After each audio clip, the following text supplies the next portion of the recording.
दूर दूर तक कोई दिखाई ना दे रहा है। ना जाने किस हाल में होंगे बालक। कहीं हम ही तो मार्ग ना भटक गए शीघ्रता के चक्कर में। अब तो एक पग भी ना चलो जा रहे हो। जल, किसी के पास जल है क्या? कंठ तो मेरा भी सूख रहा है मौसी। भाभी, निकट ही जमुना जी है, कहूँ तो वहां से जल ले आओ। मैं भी जा रही हूँ भाभी, एक से भले दो। हाँ चल, शीघ्रता से आओ। हाँ।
जानकी, जानकी, क्या होगा इसे? देखो ना जी, अब छलिया की सूचना मिलते ही हम सब बालकों को ढूंढने चली गई और ढूंढते ढूंढते सबको बहुत प्यास लगी आई जी।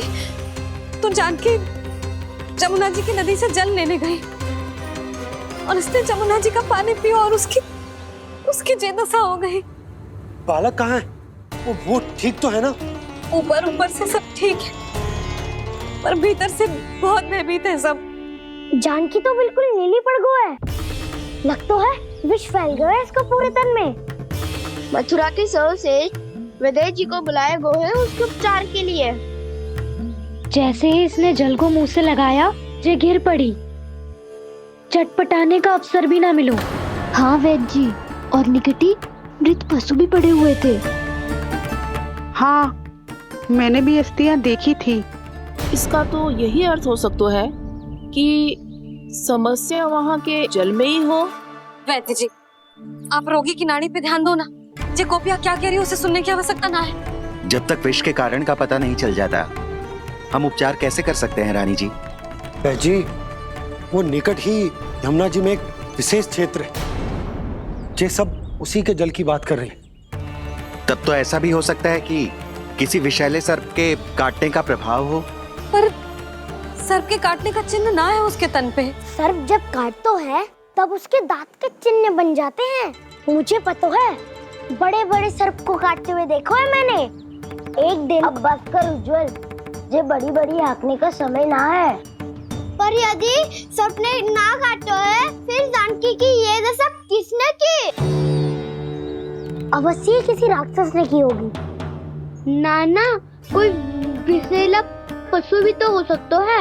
यह अवश्य किसी महाविषैले सर्प के विष से हुआ है। सर्प ने भले ना काटा हो, लेकिन यह अवश्य ही किसी महाविषैले सर्प के विष के कारण हुआ है। कालिया नाग। कालिया नाग?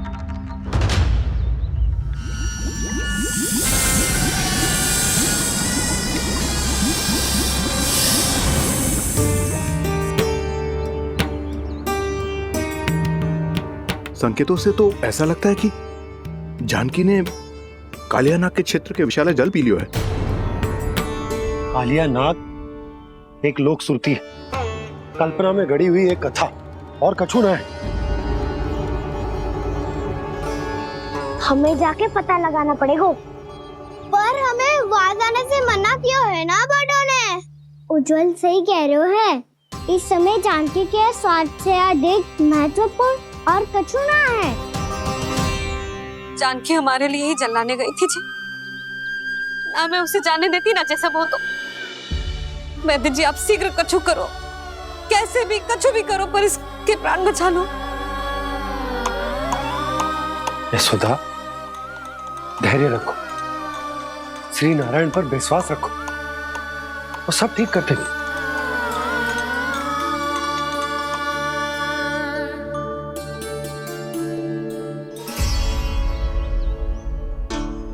विष की काट की मेरे पास जितनी जड़ी बूटी थी मैंने सब अर्क बना के पिला दी, पर इसकी दशा में अभी तक कोई सुधार नहीं दिख रहा है। यह अंतिम जड़ी बूटी है, अगर इससे भी चमत्कार नहीं हुआ तो फिर जो नारायण की इच्छा।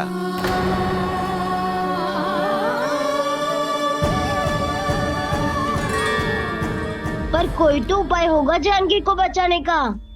कान्हा, यदि तुझे किसी औषधि के बारे में पता है हमें बता दे, हम जाके ले आएंगे।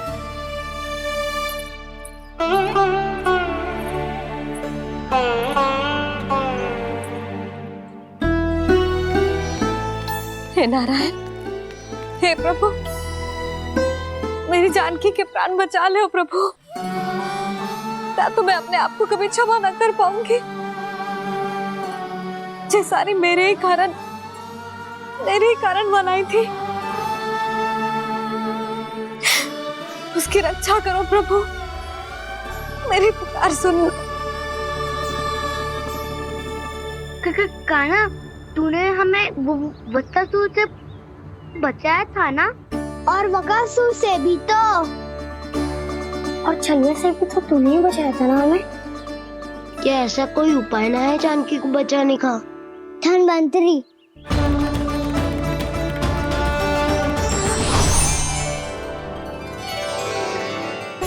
मैं आ गया हूं प्रभु, चिंता मत कीजिए, आपके आदेश का पालन अवश्य होगा।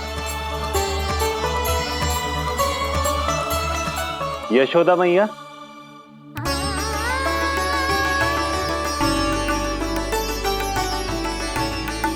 मैया आपको कोई पुकार रहा है।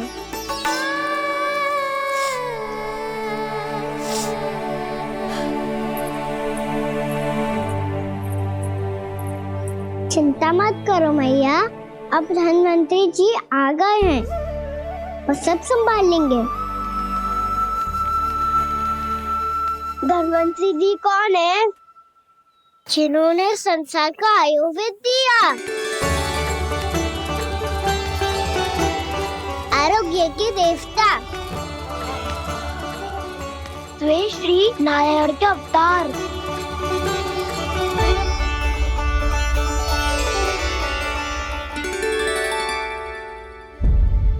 मुझे पता चला है कि आपको वेद की आवश्यकता है।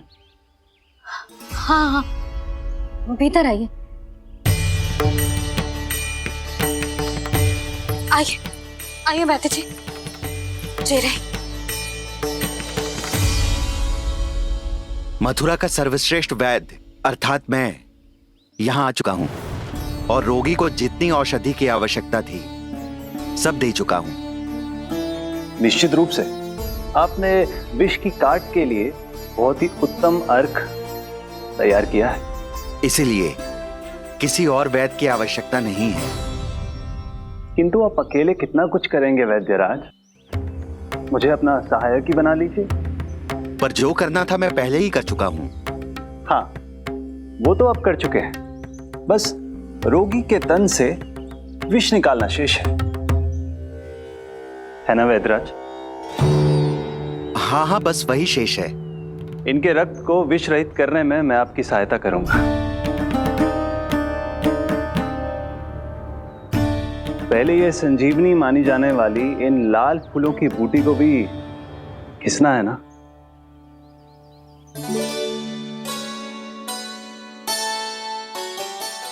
हाँ हाँ, तुम सही कह रहे हो, इसे अच्छे से घिसो।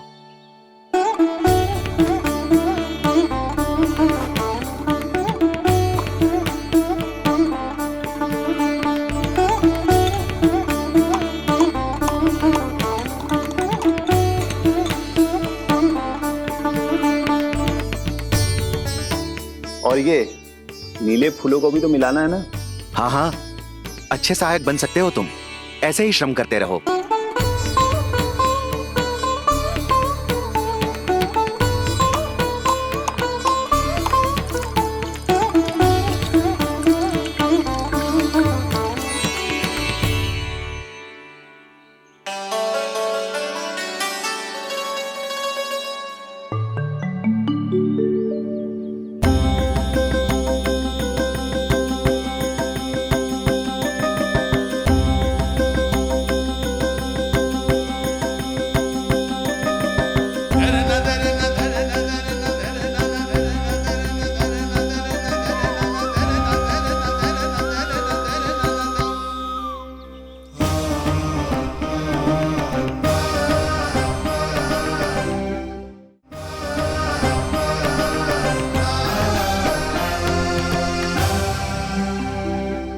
जानकी स्वस्थ तो हो जाएगी ना धन्वंतरी जी?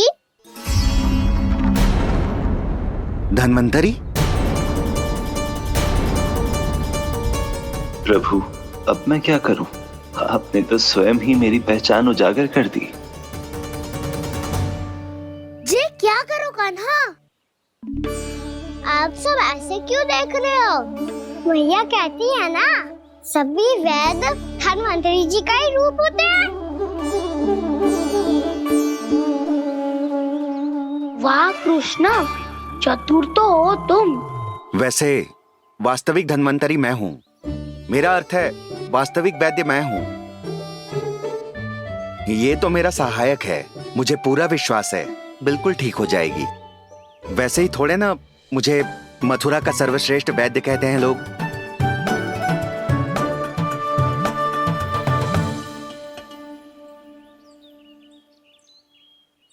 जसोदा भाभी, जशोदा जी, जानकी को चेतना आ गई। जानकी, जानकी, जानकी, तू ठीक है ना? क्षमा करना भाभी, मैं आपके लिए जल ना ला पाई। बस बहुत भूख लगी है। मैं अभी कछु लाती हूँ। जानकी माखन खाओगी?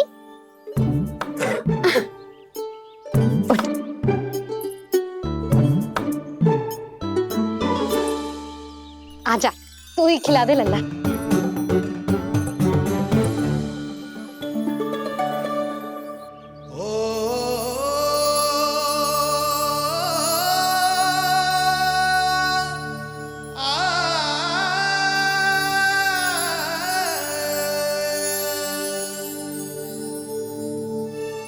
तुम सब मेरे लल्ला को माखन चोर कहती हो ना?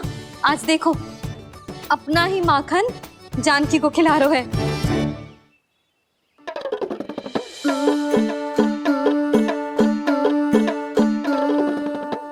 थोड़ा और विश्राम कर लो।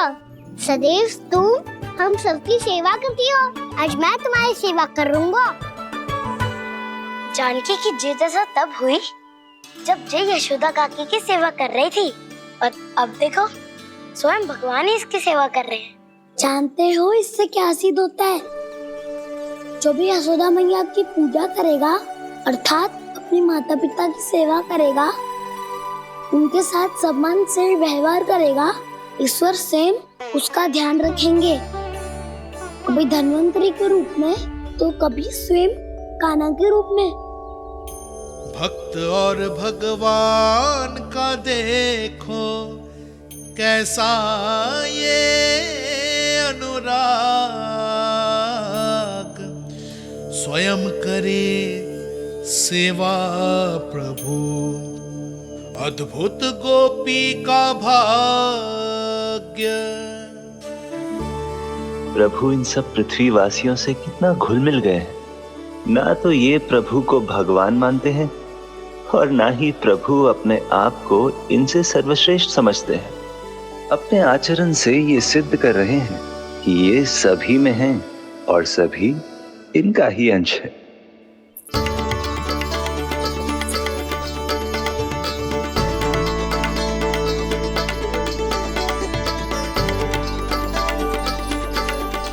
प्रभु, अब मुझे जाने की आज्ञा दीजिए।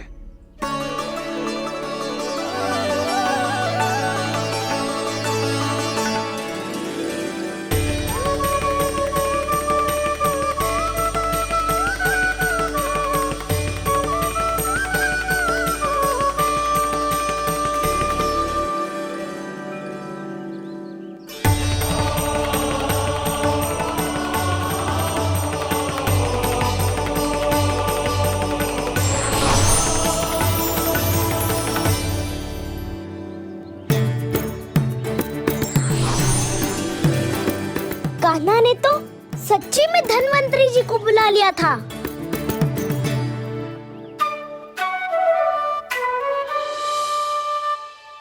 जब से कान्हा का जन्म हुआ है ना, मैं तब से देख रही हूँ। तब से हम पे कोई भी संकट आती है ना, तो अचानक से कोई अपरिचित हमारी सहायता करने आ जाता है और जाते समय कान्हा की आज्ञा लेके जाता है और कभी कभी तो इसे प्रभु बोल के जाता है। बाबा संभालो। यशोदा, इस जानकी को चढ़ो है और विचित्र विचार तुम्हारे मन में है। अरे सब जानते हैं कि हमारा परिवार राजसी, तुम्हें पता ना चलता होगा पर हमारे कान्हा को सब राजकुमार ही समझते हैं देखकर,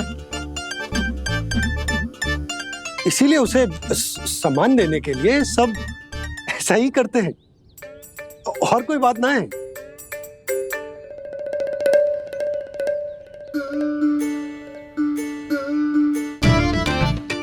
अब जी मेरे लल्ला को ऐसे क्यों घूर रहे हैं? बुरी दृष्टि लगाएंगे क्या? वैद्यराज जी, आपके सहायक तो गए, अब आप यहाँ क्यों हो? वो क्या है ना, मैं अपने रोगी का निरीक्षण करके पूरी तरह से संतुष्ट होकर ही जाता हूँ।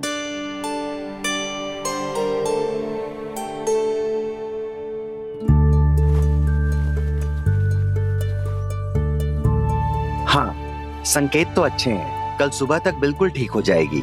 धन्यवाद वैद्य जी।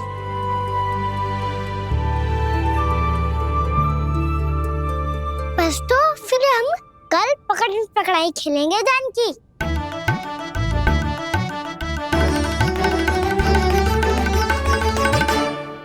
भानु, बंसी, जाकर उस क्षेत्र के चारों ओर बाड़ बनवा दो और वहां सूचना पट्ट भी लगा देना, ताकि जानकी के साथ जो हुआ है वो किसी और के साथ ना हो। शीघ्र जाओ। जी ठीक है।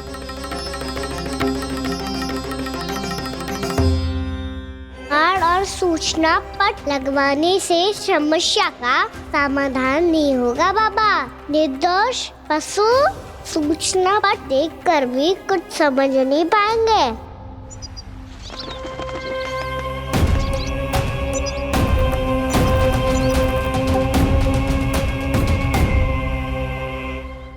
तो तुम्हारे कहने का अर्थ यह है कि व्योमासुर मारा जा चुका है और वो बालक अब भी जीवित है। हाँ महाराज, मैंने गोप बालकों को कहते सुना था कि कृष्ण ने छलिया को मोक्ष दे दिया है, पर वृंदावन सुरक्षित नहीं है महाराज। वो एक बहुत बड़ी समस्या से जूझ रहे हैं। कैसी समस्या? गांव के निकट क्षेत्र में किसी विषैले सर्प का निवास है। उसके विष का प्रभाव इतना भयानक है महाराज, जैसे विष ना हो, स्वयं हलाहल हो। मेरी कोई भी औषधि रोगी का उपचार नहीं कर पा रही थी। निकट के क्षेत्र में कहाँ है वो सर्प? गोप मानते हैं कि वो सर्प गांव के निकट यमुना नदी के जल में रहता है। मुझे तो लगता है महाराज, ये कालिया नाग की कथा कोई किंवदंती या लोक श्रुति नहीं, एक सच्चाई है, एक विषैली सच्चाई।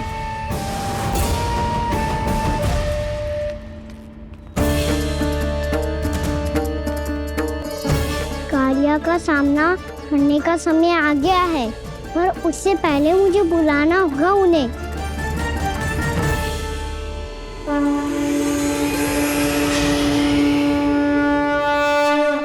संसार के दारुण भय का नाश करने वाले, सभी कष्टों का हरण करने वाले, विश्व का समस्त ऐश्वर्य प्रदान करने वाले, कमल जैसे लोचन, मुख और चरणों वाले आजानुभुज श्री राम को मैं बार बार नमस्कार करता हूँ। आपदामपहर्तारम दातारम सर्व संपदाम लोकाभिरामम श्री रामम भूयो भूयो नमाम्यहम्। कागभूषोंडी कागभूषोंडी कागभूषोंडी। प्रभु क्षमा करें, मुझे जाना होगा।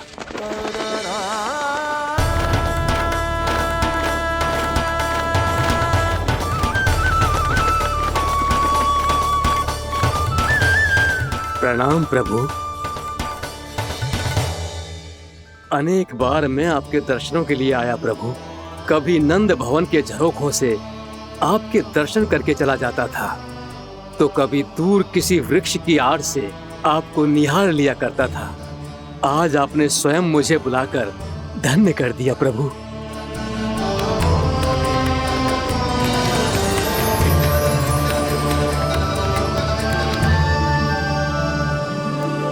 मैंने आपको यहाँ एक विशेष कारण से बुलाया है।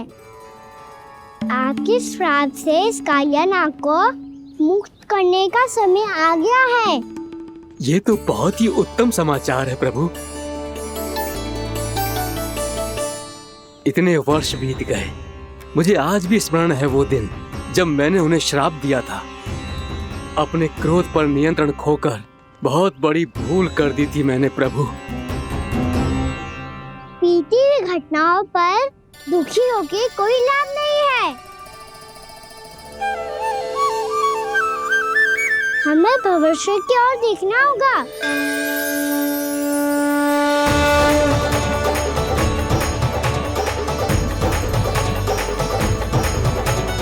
आदेश कीजिए प्रभु, क्या आज्ञा है आपकी? जब मैं कालिया नाग का सामना करने जाऊं, तो आप यही रहेगा। आपको अपने आप पता चल जाएगा कि कब क्या करना है। और हाँ, लौटते जाते समय नारद मुनि से कहिएगा, वो आकर मुझसे भेंट करे। अवश्य प्रभु, प्रणाम। क्या इसने सच्ची में देवर्षि नारद को बुलाया है? नारायण नारायण, आपको संदेश भेजने की आवश्यकता नहीं थी। आप स्मरण करते और मैं चला आता। तुम्हारा कल्याण हो नारद।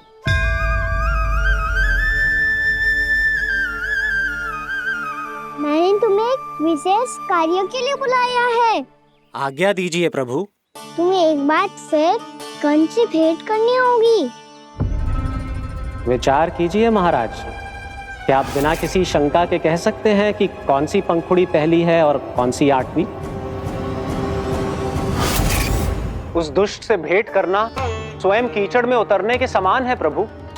कमल पुष्प प्राप्त करना हो तो कीचड़ में उतरना पड़ता है नारद।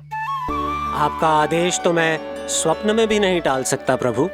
कंस कालिया नाग के बारे में जान गया है, पर वो उसका सामना करने का साहस नहीं कर पाएगा। मैं आतुर हूँ प्राप्ति, मूर्ख नहीं। मेरी बुद्धि फिर नहीं गई है। मैं स्वयं उस कालिया जैसे महाविषैले सर्प के सामने खड़ा हो जाऊं और अपने ही काल को आमंत्रित कर लूं। तो फिर अपने लाभ के लिए उसका प्रयोग करने का कोई और उपाय सोचिए स्वामी। कुछ ऐसा कीजिए कि यमुना नदी का पूरा जल विषैला हो जाए और वृंदावन वासी उसका उपयोग करे, और आपका काल कहलाने वाला वो बालक स्वयं काल के गाल में चला जाए। उत्तम उत्तम सुझाव है प्राप्ति। अब मुझे उस कालिया तक पहुंचने का मार्ग ढूंढना होगा। उसको विवश करने का कोई उपाय ढूंढना होगा, क्योंकि व्यक्तिगत रूप से उससे भेंट करना असंभव है। असंभव। आप सही कह रहे हैं प्रभु। कंस में उतना सामर्थ्य नहीं कि वो कालिया नाग का सामना स्वयं कर सके। वैसे तो कालिया गरुड़ देव का भी सम्मान नहीं करता, तो फिर वो कंस का सम्मान क्यों करेगा भला? नहीं करेगा, पर कंस तुम्हारा सम्मान अवश्य करेगा नारद। तुम्हारी बातें भी सुनेगा और मानेगा भी। ये मेरी योजना का बहुत ही महत्वपूर्ण भाग है। तुम कंस के पास जाओ और कहो कि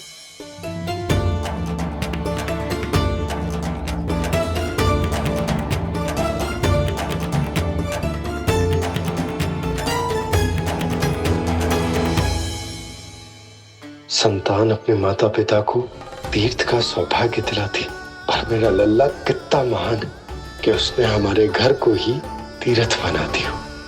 ऐसा तीर्थ जहां मेरी आंखों के सामने भक्त और भगवान का मिलन हो रहा है। जो आज्ञा प्रभु।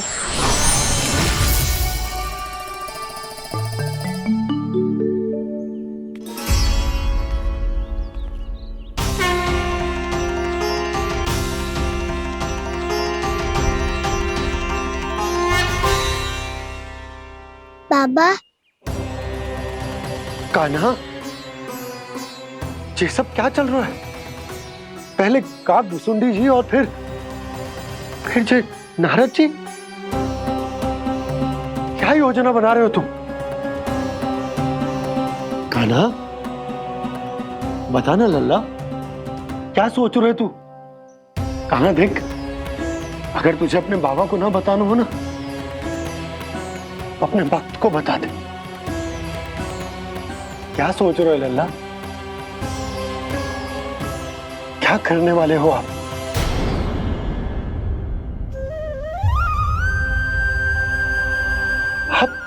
आप इतने दुखी क्यों हो? कान्हा, कान्हा, क्या होगा? क्योंकि मुझे आभास हो गया है बाबा, समय आने वाला है। कौन सा समय आने वाला है लल्ला? शीघ्र सब कुछ बदलने वाला है। भैया को मेरा सत्य पता चल जाएगा बाबा।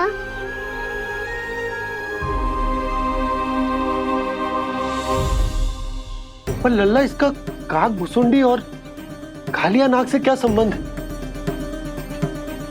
ऐसा क्या हुआ था और क्या होने वाला है?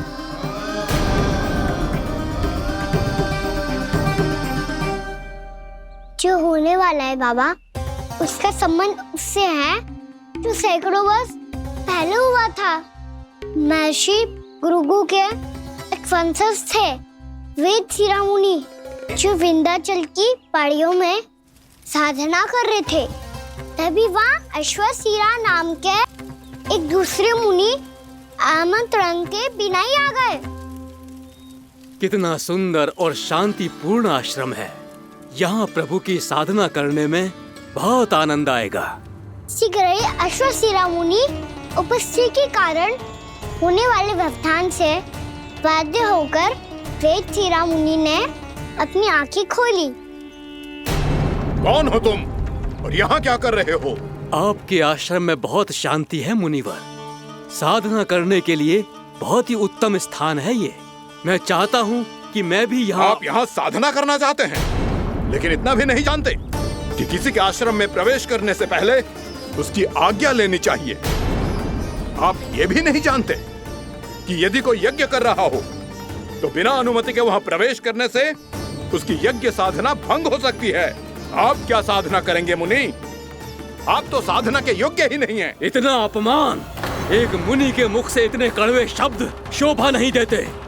मैं तुम्हें श्राप देता हूँ, जितनी विषैली तुम्हारी जिह्वा है उतने ही विषैले सर्प बन जाओ तुम। और ऐसा सर्प जो सांस भी ले तो निकट का वातावरण दूषित हो जाए। तुम्हारे इस दुस्साहस के लिए मैं तुम्हें श्राप देता हूँ कि तुम अभी इसी क्षण कौवा बन जाओ, और ऐसा कौवा जो कांव कांव करके अनर्गल प्रलाप करता रहे।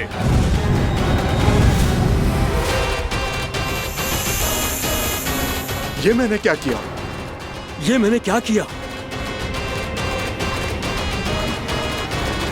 क्रोध के कारण दोनों ने एक दूसरे को श्राप दे दिया।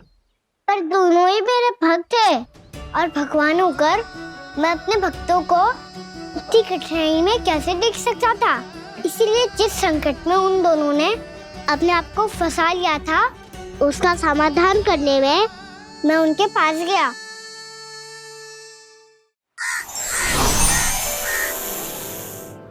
देखिए ना प्रभु, ये क्या हो गया हमसे? हमारी रक्षा कीजिए प्रभु, मार्ग दिखाइए हमें। क्रोध पर नियंत्रण ना होने के कारण आप दोनों ने एक दूसरे को बहुत ही भीषण संकट में डाल दिया है। आप दोनों ही तपस्वी, तप के बल से दिए गए आपके श्राप को लौटाना भी संभव नहीं है। प्रभु कोई तो उपाय होगा, हम आपके शरण में हैं प्रभु। अपराध तो हमसे हुआ है प्रभु, पर अब आपसे ही आशा है। कुछ ऐसा कीजिए भक्त वत्सल, जिससे हम दोनों के श्राप का प्रभाव कुछ कम हो जाए। आप दोनों ही मेरे भक्त हैं, इसलिए आपकी पीड़ा का निवारण करने का एक उपाय है मेरे पास। वेद शिरोमणि, जब आप कालिया नाग बनेंगे तो आपको मेरे चरणों को अपने शीश पर धारण करने का सौभाग्य मिलेगा। और अष्ट शिरोमुनि, आप काग योनि होने के बाद भी आप श्रेष्ठतम ज्ञान और सर्वाधिक यौगिक सिद्धियों के स्वामी होंगे और प्रवचन दिया करेंगे। इसके बाद अश्वशिरा मुनि काक भुसुंडी बन गए, जिन्होंने आगे चलकर स्वयं गरुड़ देव को रामायण सुनाई। और मुनि वेदशिरा, महर्षि कश्यप और देवी कत्रियों के पुत्र कालियानाग बनकर जल में। और अब वही कालियानाग जमराज में, जिनके कारण जानकी के प्राण लगभग चले ही गए थे। अब कालियानाग को उचित स्थान पर भेजने का समय आ गया है बाबा। पर ये तो अच्छी बात है कान्हा, वेदशिरा मुनि को दिया हुआ तुम्हारा वचन भी पूरा हो जाएगा, जमुना जी की शुद्धि भी हो जाएगी। इस सब के बाद भी तुम दुखी क्यों हो? क्योंकि इसके बाद मैया के सामने मेरा रहस्य खुल जाएगा बाबा। उन्हें पता चल जाएगा कि उनका बालक कोई साधारण बालक ना है। भविष्य में जो होने वाला है उसे सबके सामने घटने से रोकना मेरे लिए भी संभव ना होगा। मैया को सब पता चल जाएगा। क्या पता चल जाएगा रे मुझे?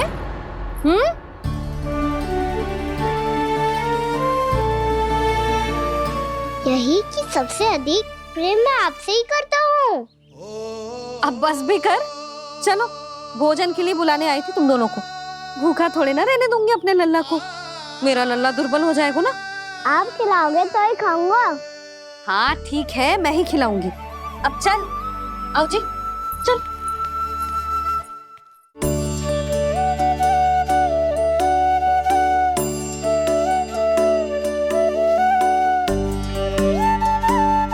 मैया खेलो ना मेरे साथ। मैया सुनो ना, मेरी बात ना मानोगी? अभी बहुत कार्य पड़े लल्ला, देख जानकी को औषधि भी देने जानो है ना। औषधि मैं दे दूंगा, फिर तो खेलोगी ना आप मेरे साथ?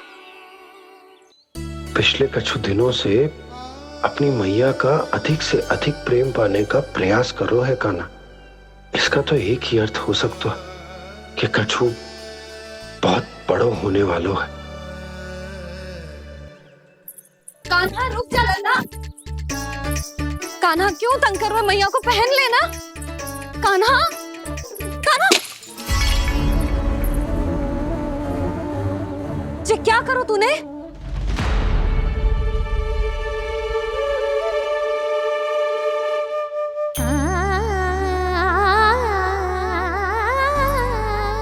अच्छा ठीक है, अब मुंह लटकाने की आवश्यकता ना है।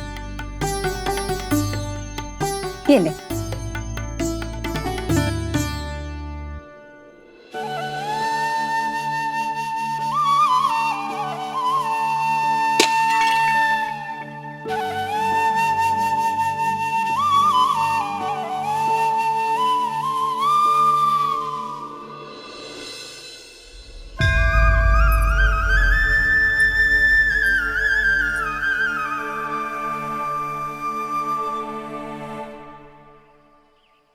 तंग करे मैया को खिजाए, खेले रूठे मनाए, लीला अनोखी करके शरारत, कान्हा दंड भी पाए।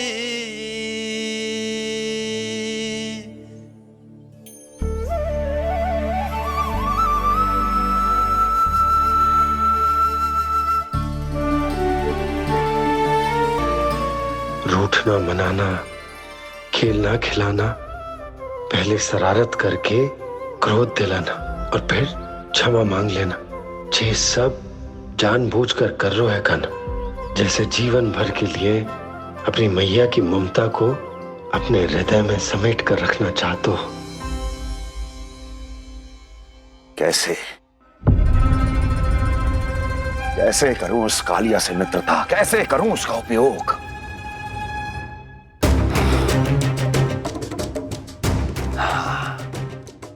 उस पर आक्रमण कर देता और उसे किसी ना किसी तरह से यह विश्वास दिला देता हूं कि यह आक्रमण उस विष्णु अवतार ने किया है।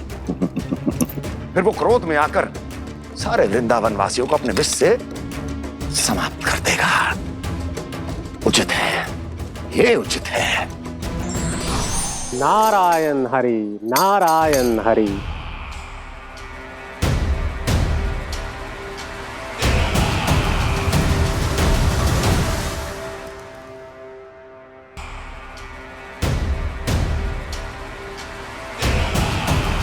प्रणाम देवर्षि।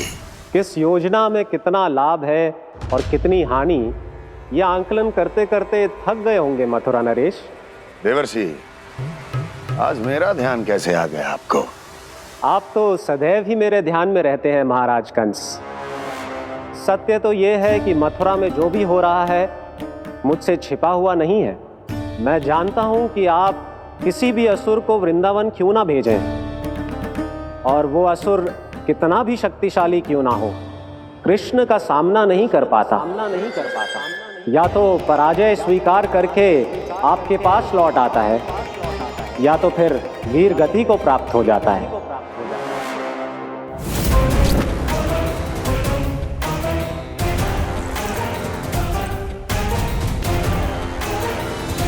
वाह, मुझे मेरी असफलताएं स्मरण कराने आए हैं, मेरे घाव को खुरेदने आए हैं, उन पे नमक छिड़कने आए हैं। मित्र को शत्रु समझने की भूल मत कीजिए महाराज कंस। मैं तो आपकी सहायता करने आया हूं। हाँ, और मेरी सहायता। कृष्ण विष्णु अवतार है, आप विष्णु के भक्त हैं। मैं हूं विष्णु द्रोही, फिर भी तो आपके आराध्य को हानि पहुंचाना चाहता है, उसकी सहायता करना चाहते हैं आप। क्या आप निश्चित रूप से कह सकते हैं कि आप ब्रह्मांड के सभी नियमों को अच्छी तरह समझते हैं? अवश्य। आपके लिए बस इतना ही जानना पर्याप्त होगा कि मैं जो कुछ भी कर रहा हूं उसके लिए मेरे व्यक्तिगत कारण है। मैं तो बस आपके हित में पिछली बार की तरह एक सुझाव लेके आया था, पर यदि आप मेरा सुझाव सुनना भी नहीं चाहते तो आपकी इच्छा। नारायण हरि, नारायण हरि। कारण चाहे जो हो, इनके पिछले सुझाव के कारण ही आज मेरे शत्रुओं की संख्या कम है। अन्यथा मैं देवकी के अन्य पुत्रों को भी जीवित छोड़ देता, और आज वो सब अपने भाई के साथ मिलकर उसकी शक्ति को अनेक गुणा बढ़ा देते। ठहरिए देवऋषि।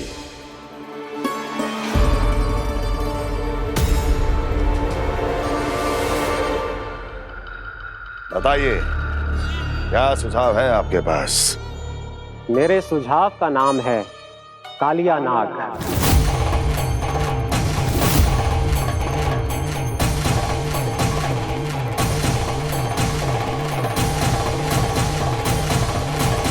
उसके विषय में मैं जानता हूं देवर्षि।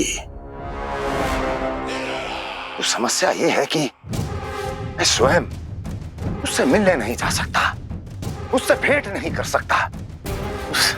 उस कृष्ण की हत्या के लिए उसको वृंदावन जाने के लिए तैयार नहीं कर सकता।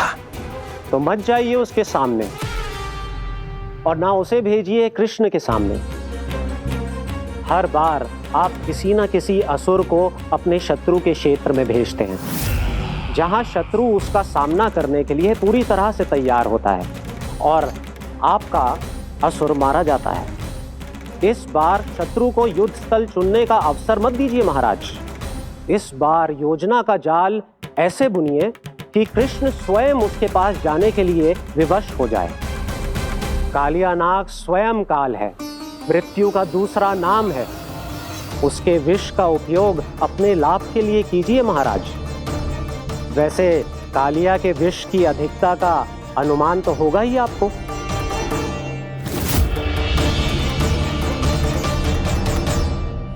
एक बार जो उसके क्षेत्र में पहुंच गया, फिर उसके विष से बचना असंभव है।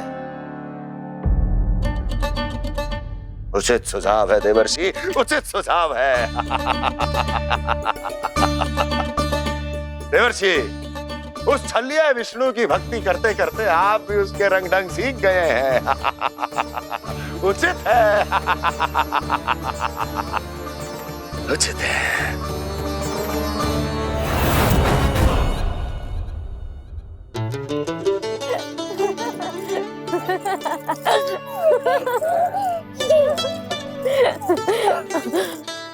बस बस बहुत आनंद ले लियो लल्ला। बस अब दूध पी ले। ठहर ठहर, गरम है। जी ले। ले भी।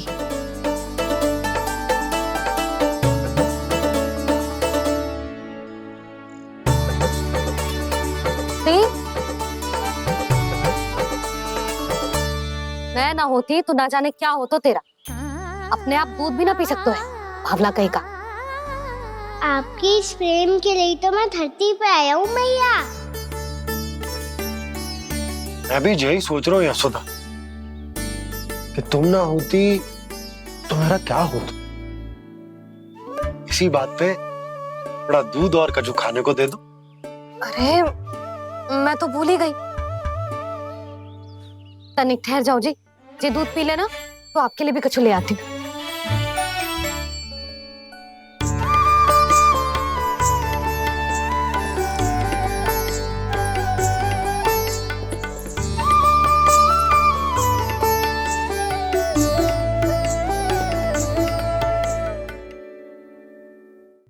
प्रणाम महाराज। आपकी आज्ञा के अनुसार बिल्कुल वैसा ही पत्र तैयार किया है जैसा आप चाहते थे।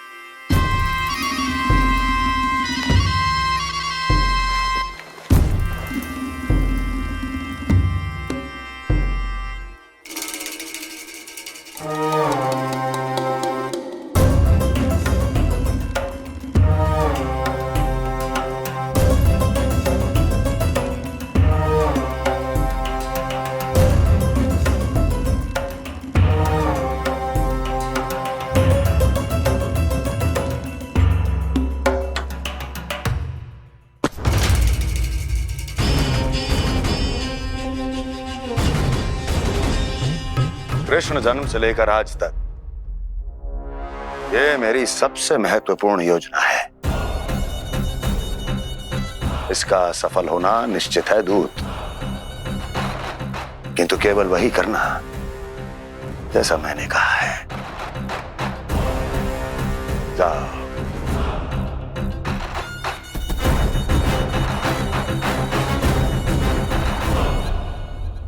कान्हा,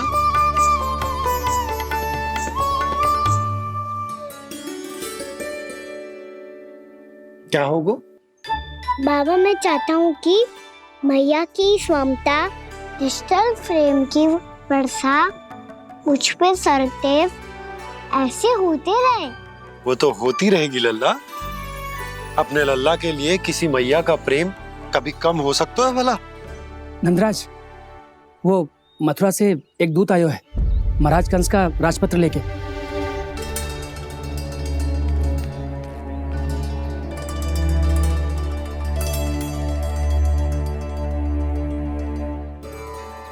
कान्हा अब क्या करने वाला है? तेरे बाबा कहाँ गए? हाँ?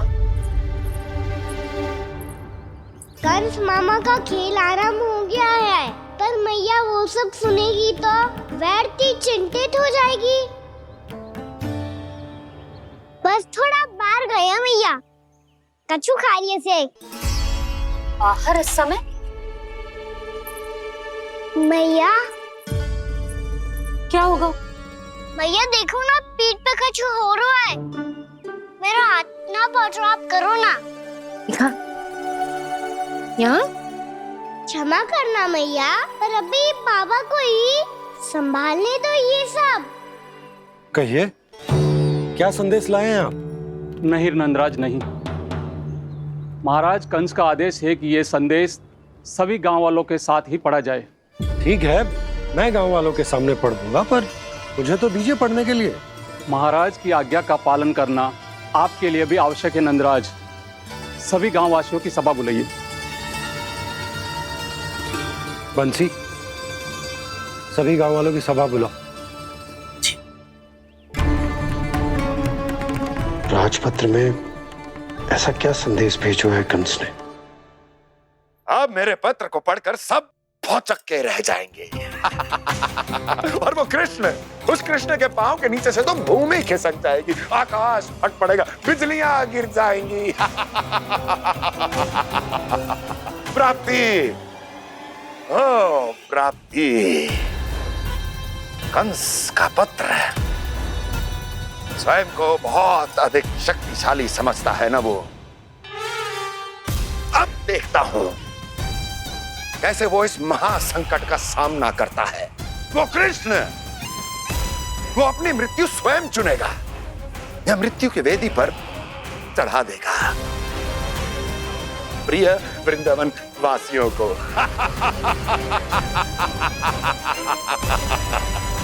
अब आएगा आनंद प्राप्ति, अब आएगा आनंद। सबको इकट्ठा करवा के ही पढ़वाएगो। अवश्य ही कोई विशेष संदेश दिया होगा कंस ने। मैं भी यही सोच रही हूँ सुलक्षणा जी, कछु ना कछु तो विशेष है, और जे हो क्या सकता है? हाँ, बात तो सही है। ऐसा क्या हो सकता है? सभी गांव वासियों के सामने पढ़ा जाए, कछु तो विशेष अवश्य लग रहे हो। बाहर तक कोलाहल क्यों हो रहा है? मैया, मैया, अब क्या होगा? मैया देखो ना, सर पे कछु हो रहा है। लल्ला, नारायण ने तुझे हाथ दिए हैं ना?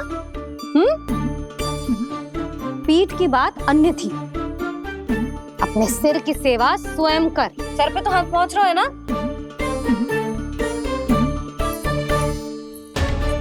मैया सुनो ना, मैया देखो ना, तीव्र कर, कछु हो रहा है।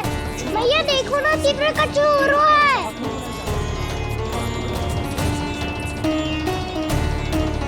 सब लोग आ चुके हैं, अपना संदेश सुनाइए आप।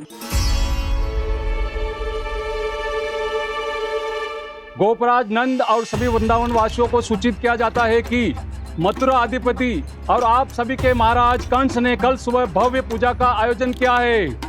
इसके लिए राज्य को वृंदावन के क्षेत्र के निकट यमुना नदी के मध्य में खिलने वाले 1 कोटि कमल के पुष्पों की आवश्यकता है। इसीलिए आप सभी को यह आदेश दिया जाता है कि ये सभी कमल के पुष्प प्रथम पहर से पहले राजसभा में पहुंचा दिए जाए। इतने सारे वो भी प्रथम पहर से पहले कैसे हो सकते हैं? यदि आप ऐसा करने में असफल रहे तो इसे राज आज्ञा का उल्लंघन माना जाएगा और राजद्रोह के आरोप में आप सभी को कड़े से कड़ा दंड दिया जाएगा। स्मरण रहे, यदि कल की पूजा में इन 1 कोटि कमल के पुष्पों का ना पहुंचने के कारण कोई व्यवधान आया तो समस्त वृंदावन वासियों को दोषी माना जाएगा और पूरे गांव को निवासियों सहित धूल में मिला दिया जाएगा। कल प्रथम पहर तक का ही समय है आप सबके पास।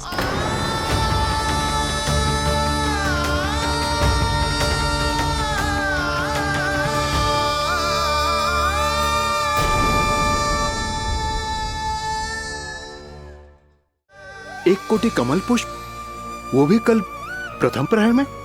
ऐसे कैसे संभव है? और कोई साधारण पुष्प ना, यमुना नदी के मध्य खिलने वाले विशेष कमल के फूल चाहिए उन्हें। लेकिन यमुना नदी में तो कालिया नाग ने विष घोल के रखा है, तो फिर कैसे हो पाएगा? यह संभव है। हमारी मृत्यु का संदेश भेजा है राजा कंस ने। सदैव की भांति इस समस्या पर भी गांव के बड़े ही विचार करेंगे। बालकों का यहाँ होना उचित ना है।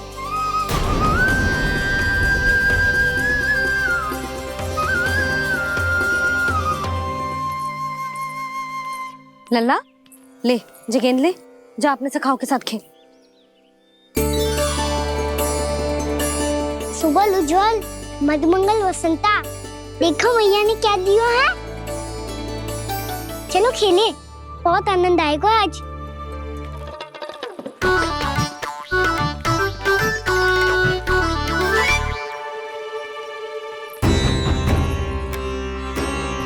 भानु, बंसी, जाओ और शीघ्र ही वो घेरे का कार्य समाप्त करो।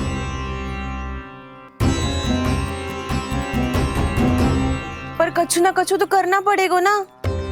पर हम कर ही क्या सकते हैं? पुष्प लाने को और कोई उपाय है भी तो ना। मैं चला जाऊंगा जमुना जी में। वैसे भी मेरे जीवन के कितने दिन शेष बचे हैं। गांव के लिए, समाज के लिए कुछ करके मरूं, तभी तो शांति मिलेगी। ना काका, यदि आप उस विषैले जल में छलांग लगा भी दोगे, किंतु 1 कोटि कमल पुष्प एकत्रित कर पाना आपके लिए संभव ना है। इससे अच्छा है कि मैं चला जाऊं। यदि मैं मर भी गया तो मेरे पीछे रोने वाला कोई ना है। किसी को कहीं जाने की आवश्यकता ना है। गोप नरेश होने के नाते ये मेरा कर्तव्य है कि मैं आप सबकी रक्षा करूं। नंदराज, आपको जाना है तो जाओ। हरिया, काका, भैया सब चले जाओ। लेकिन आपको पता है वहाँ का जल कितना विषैला है। आप लोग एक क्षण भी जीवित नहीं रह पाओगे। फिर कैसे इकट्ठा करेंगे 1 कोटि कमल पुष्प? आप बात तो सही कह रही हैं शांति। उस दुष्ट कंस ने ऐसी मांग रख के हम सबको फंसा दिया। हम में से कोई भी क्यों ना चला जाए और इस संकट का समाधान ना निकले को। कान्हा, बताना कौन सा खेल खेलें? गेंद पकड़ खेलते हैं। पर एक बात सुन लो सब, कोई भी तीव्र गति से ना फेंकेगा गेंद को। भैया ने फ्रेम बनाई है मेरे लिए। सब तैयार हो? हाँ।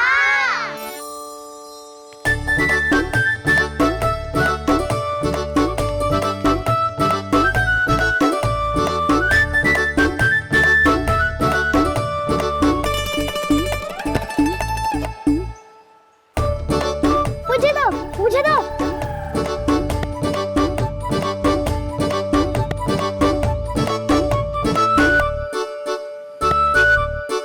मुझे दो, मुझे दो।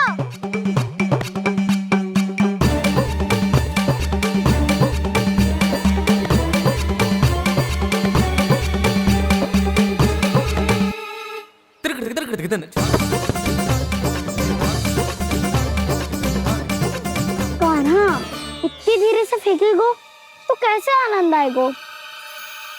थोड़ा बल लगा के फेंक। हाँ कान्हा, हम अभी बड़े हो गए हैं, तू अब भी छोटे बालकों की तरह फेंक रहा है।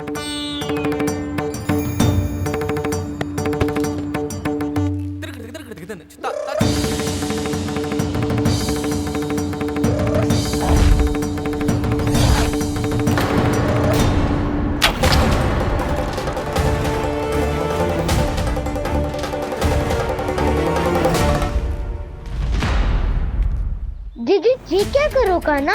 गेंद तो डूब गई।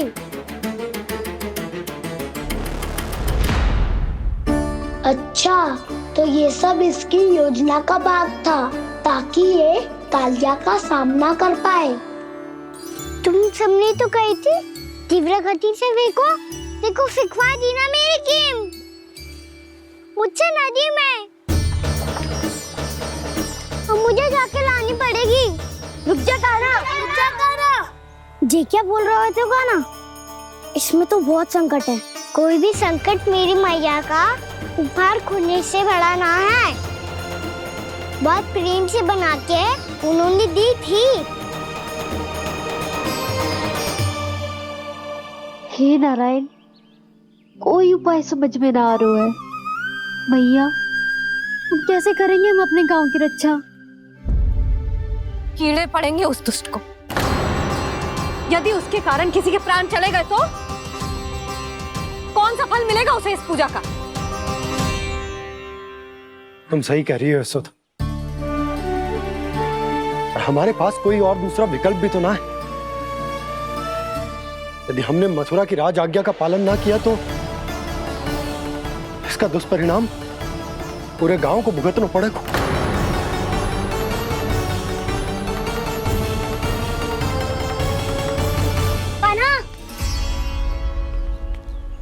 हमें पता है कि तू भगवान है, दिव्य है, बहुत शक्ति है तुझ में। पर फिर भी हम तुझे विषैले जल में ना जाने दे सकते। कुछ होगा तो? तुम सब इतनी हट कर रहे हो तो ठीक है, ना जाऊंगा।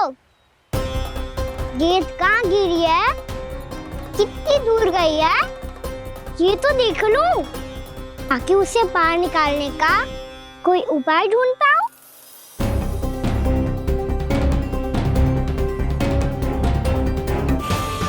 हाँ।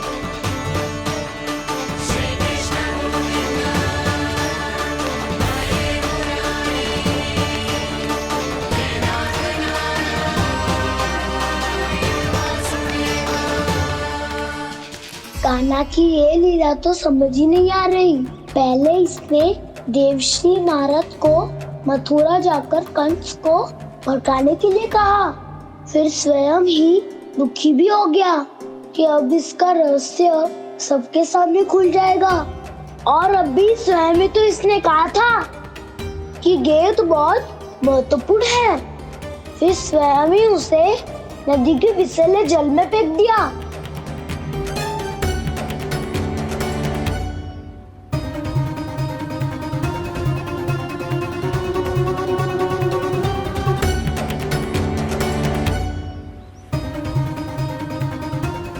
कान्हा, तू ऊपर क्यों चढ़ रहा है?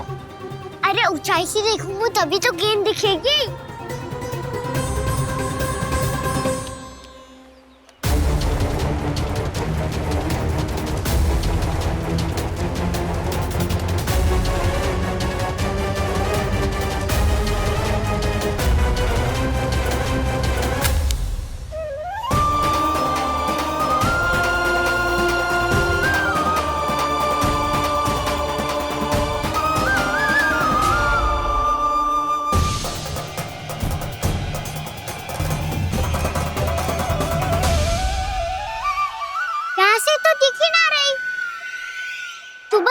से फेंकी थी ना? ना, वहाँ से फेंकी थी। कहाँ से? नहीं कहना वहाँ से। समझ ना रहा, ठीक बताना कहाँ से फेंकी थी?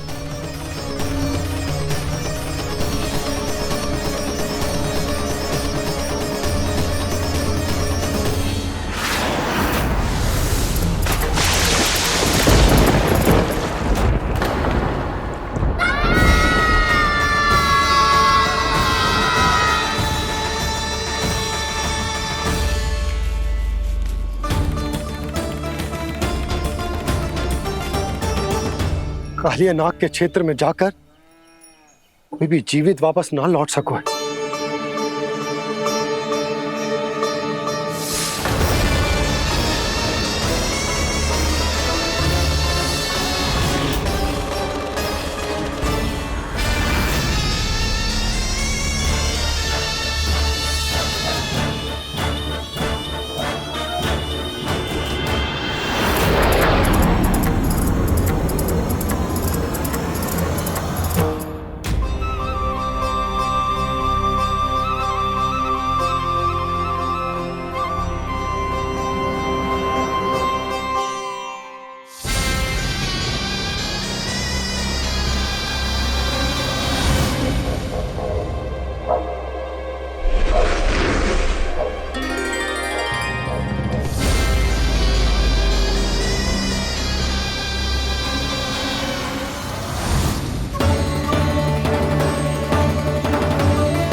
क्या किया कान्हा ने?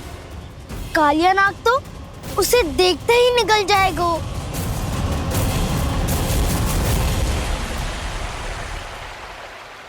तो आरंभ से अब तक सब कुछ उसकी लीला का ही भाग था।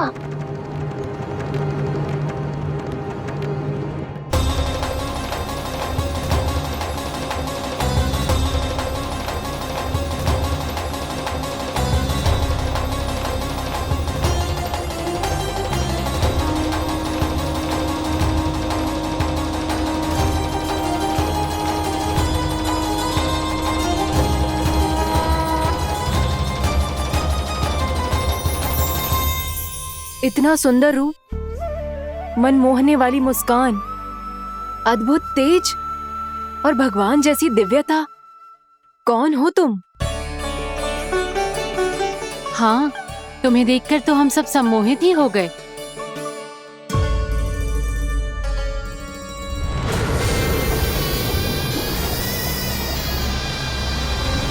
तुम जो भी हो बालक, वापस लौट जाओ। हमारा हृदय तुम्हें ही देखते रहना चाहता है, किंतु यदि हमारे पति जाग गए तो तुम्हें अवश्य हानि पहुंचाएंगे। ये बहुत विषैले है बालक, कालकोट जैसे भयानक। इनके विष से तुम नहीं बच सकोगे। नंदराज, कालिया नाग के विष का प्रभाव बढ़ते ही जा रहा है। पहले 8 कोस तक उसके विष का प्रभाव था, अब तो 1 योजन से अधिक क्षेत्र में फैलो है। जल पीने के प्रयास से अनेक पशु मारे गए हैं और नदी के निकट के वृक्ष और वनस्पति सब नष्ट होने लगे।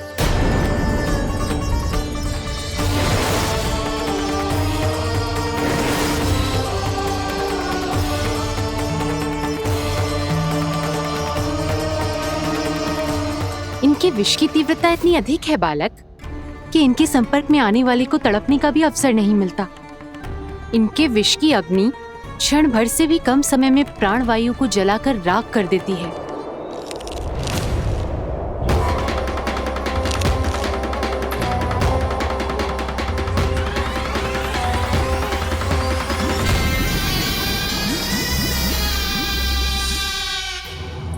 तब तो समस्या और भी गंभीर हो जाएगी। मैंने तो सुनो है कि कालिया नाग कम से कम 2 योजन लंबा है, सैकड़ों फन है उसके।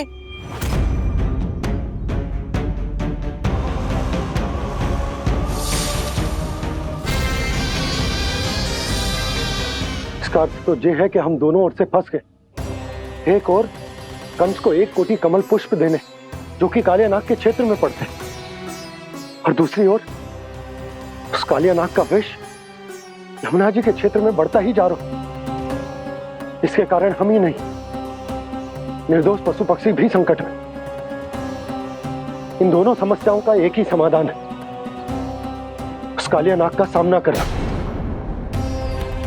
और ये ना समझ आ रहा कि हम ये करेंगे कैसे, क्योंकि ये बात साधारण मनुष्य के बस की ना है। हमारे लिए ये असंभव है।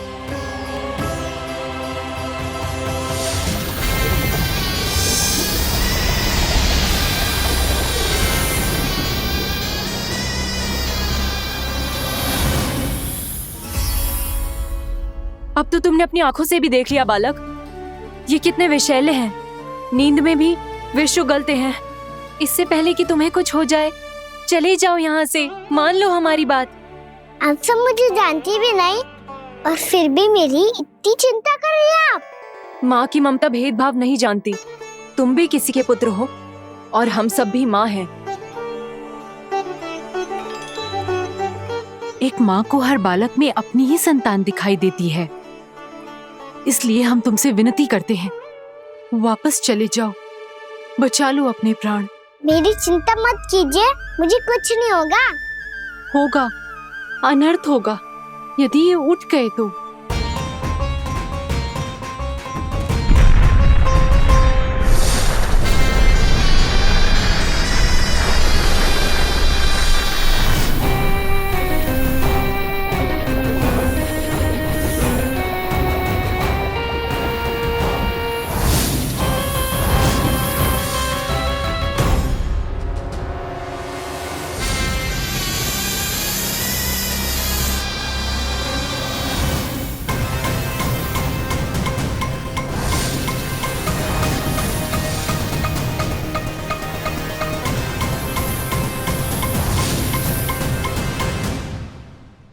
सामने होते हुए भी अपने इश्क को केवल वही देख सकता है जो अपना अभिमान त्याग चुका हो।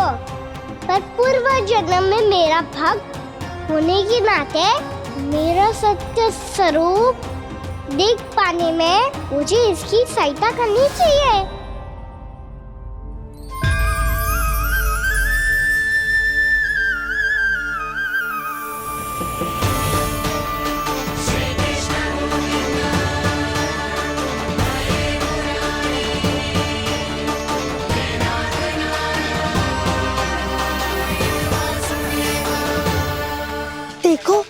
हमारा छोटा सा कान्हा कैसे डट के खड़ा हुआ है, इतने विशालकाय, इतने महाभयंकर सबके सामने।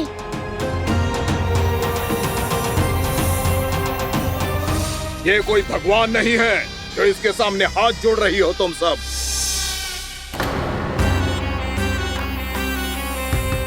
एक सामान्य साधारण बालक है ये, जो ये तक नहीं जानता कि इसके सामने है इसका काल, कालिया।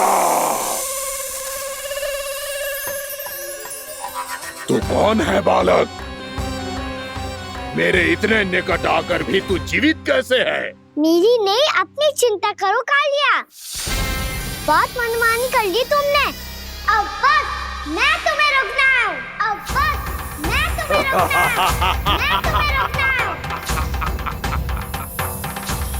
बित्ते भर का है तू, मेरे विष के बारे में जानता ही क्या है? और कहता है मुझे रोकने आया है। किससे?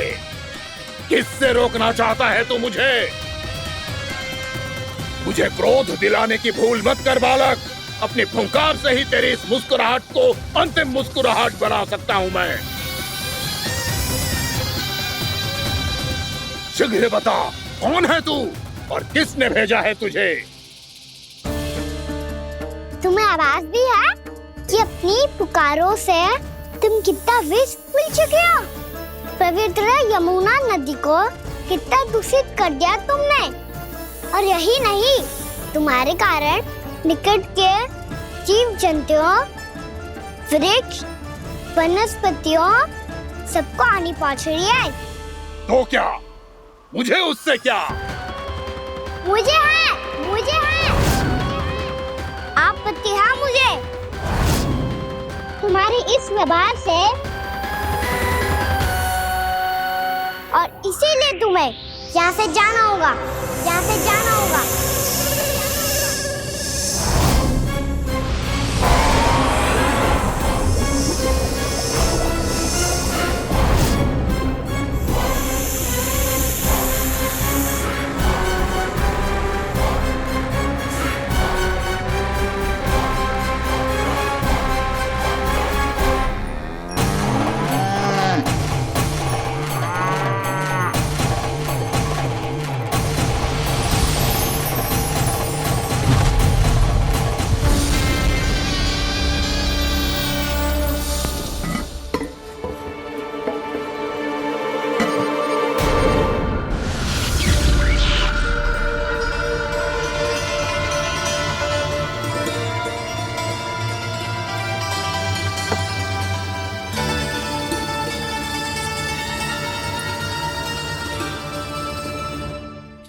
मुझे आदेश देने का साहस भी कैसे किया तूने?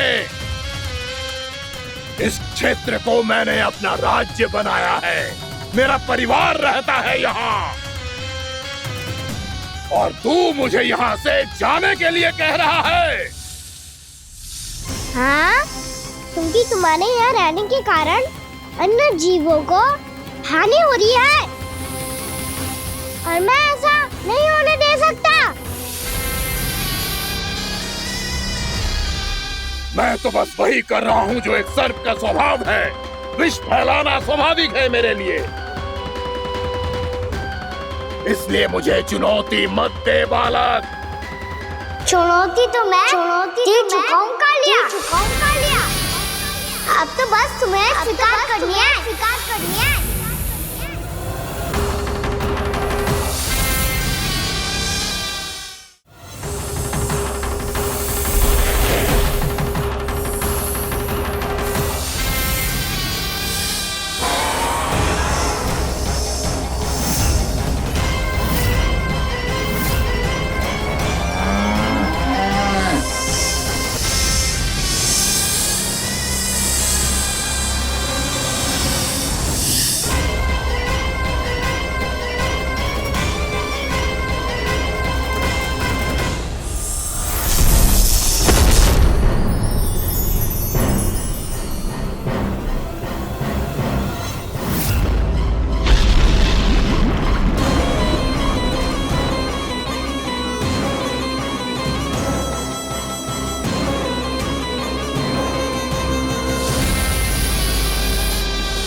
भी चेतावनी दे रहा हूँ, यहाँ से चले जाओ, यहाँ से चले जाओ।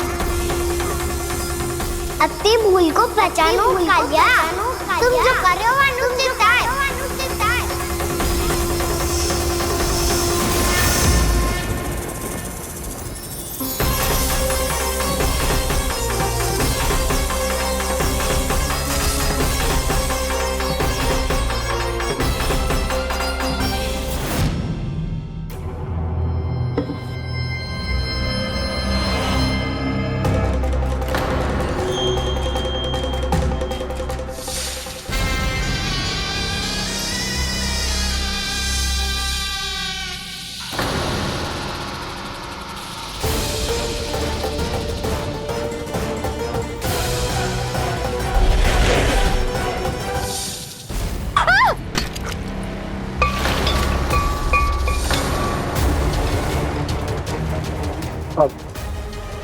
मैं आता हूँ। क्या हो गया सुधा? मुझे आवाज हो रहा है जी, कछु ना कछु गड़बड़ है। यशोदा, जो समस्या हमारे सामने है, हम सभी उसका समाधान खोजने में जुटे। तुम विश्वास करो, मैं कोई ना कोई समाधान अवश्य ढूंढ लूंगा। हम कैसे भी करके वो कमल के पुष्प उस कंस तक पहुंचा देंगे। नाना, समस्या उससे कहीं अधिक है, उससे कहीं अधिक बड़ी, उससे कहीं अधिक भयानक है।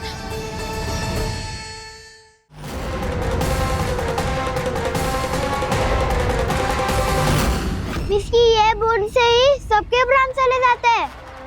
इसने तो विस्की धारियां फेंकी है खाना पे। कान्हा कैसे बच्चे को अधिक विष से? इसका विष तो क्या, ये सर स्वयं भी छू तक नहीं पाएगा हमारे कान्हा को।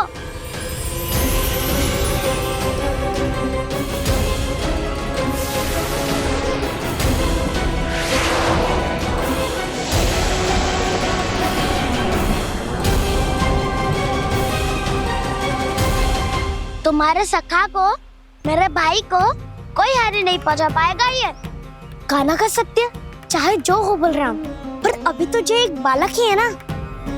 देखो कैसे विष के कारण स्थिर हो गया है।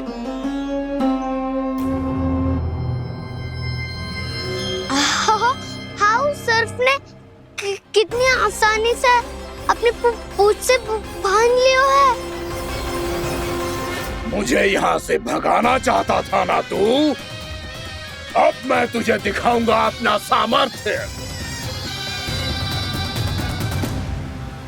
ये मूर्ख किसे बांधना चाहता है अपनी पूंछ में? उन्हें जिनका विस्तार सारे ब्रह्मांड में है, या उन्हें जो स्वयं अनंत है? पर देवराज, प्रभु ऐसा करने ही क्यों दे रहे हैं कालिया को? आप सब भूल रहे हैं देवगण, कालिया पूर्व जन्म में प्रभु का बहुत बड़ा भक्त था। उसी भक्ति का फल मिल रहा है अब इसे। वैसे भी भक्तों के मन का भाव सबल हो तो भगवान तो सहज ही बंध जाते।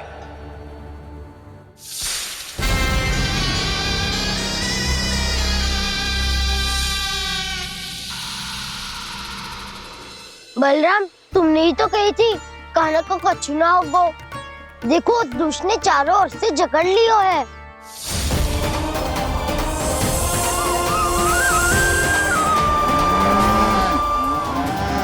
ये क्या कह रही हो तुम? जसोदा जी, क्या हुआ? घबरा क्यों रही हो आप? सुलक्षणा, मुझे आभास हो रहा है कुछ बहुत बड़ी अनहोनी हो गई है। नंदराज, नंदराज, नंदराज,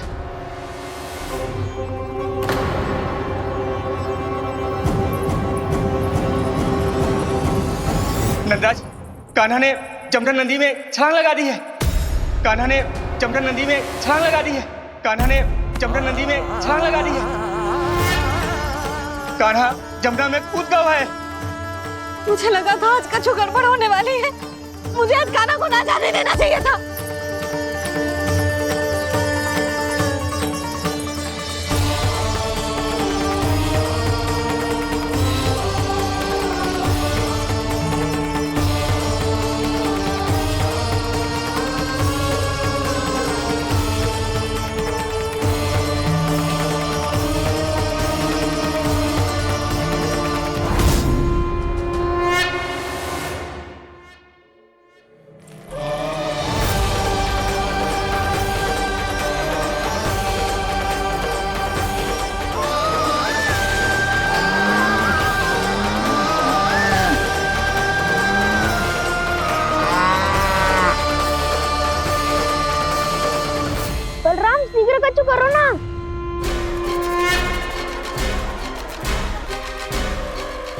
कुछ भी करो पर कान्हा को बचाओ।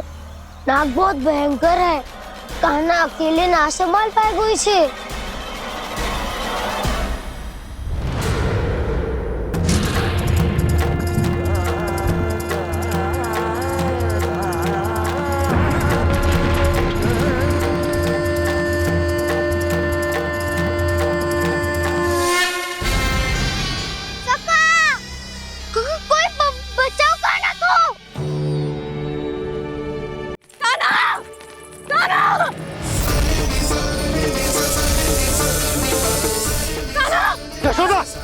यशोदा रुको। छोड़ दो मुझे, छोड़ दो मुझे। जीजी संभालो, बावली हो गई क्या? जीजी संभालो। कान्हा, देखो अब कैसे तुम्हारे अस्थियों को तोड़कर छोटे छोटे टुकड़ों में बदल दूंगा मैं।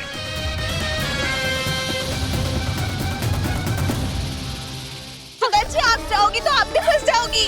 अपने लल्ला के लिए मैं किसी भी संकट का सामना करने के लिए तैयार हूँ। छोड़ो ना यशोदा, हमें कोई और उपाय खोजना पड़ेगा। हाँ, कोई और उपाय?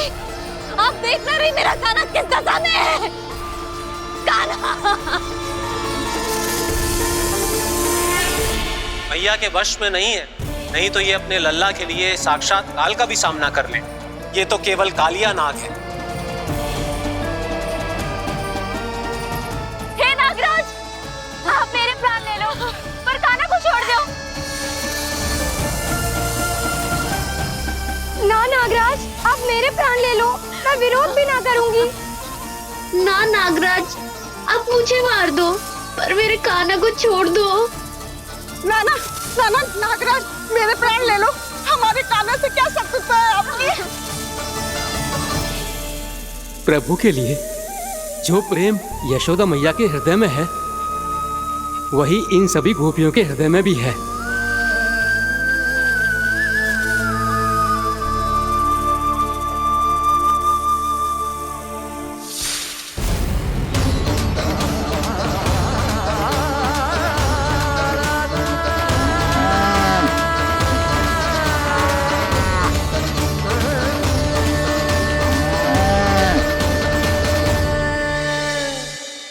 यशोदा, यशोदा, देखो इन गोपियों को, इन गैयाओं को, इन सब के मन में भी तुम्हारी भांति ही ममता भरी हुई। वो सब भी कान्हा से उतना ही प्रेम और स्नेह करती है, उतनी ही ममता से भरी हुई है जितनी कि तुम। तो तुम ही सोचो, जिसके साथ इतनी ममता और इतना स्नेह, इतना प्रेम, उसका कोई क्या कर सकता है?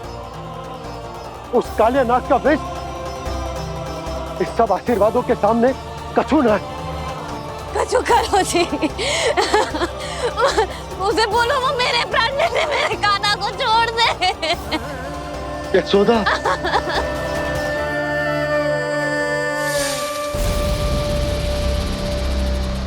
केवल इन्हीं में नहीं देवराज, नाग पत्नियों के हृदय में भी ममता का वही प्रेम उमड़ रहा है। देखिए।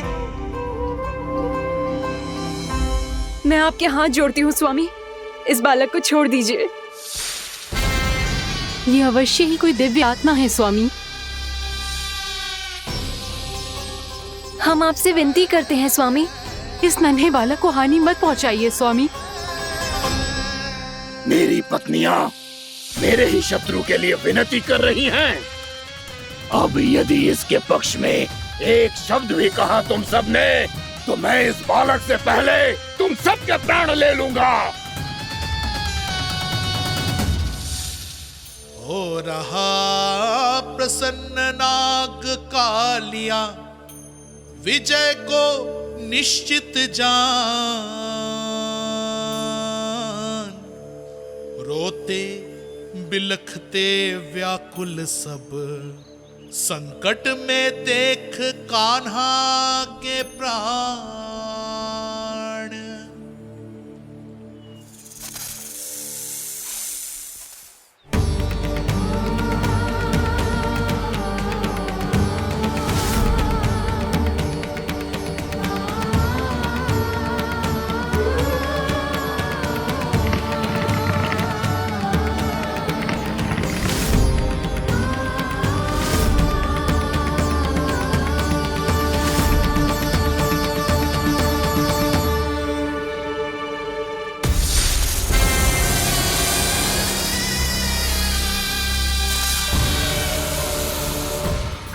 बचाओ जी, मेरे लल्ला को बचा लो, कोई तो कुछ करो। जीजी संभालो जसोदा। यशोदा, यशोदा तुम शांत हो जाओ, मैं कान्हा को वापस लेकर आऊंगा, मैं रक्षा करूंगा उसकी। ना नंदराज, नंदराज नहीं, कम से कम आप तो समझो नंदराज, कालिया के पास आप जाओगे तो आप भी फंस जाओगे।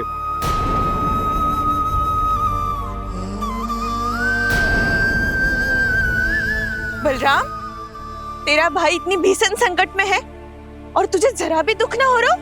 क्या आप सब अब तक नहीं समझ पाए कि कान्हा सच में कौन है? छोटे बाबा, आप तो उसका सत्य जानते हैं ना?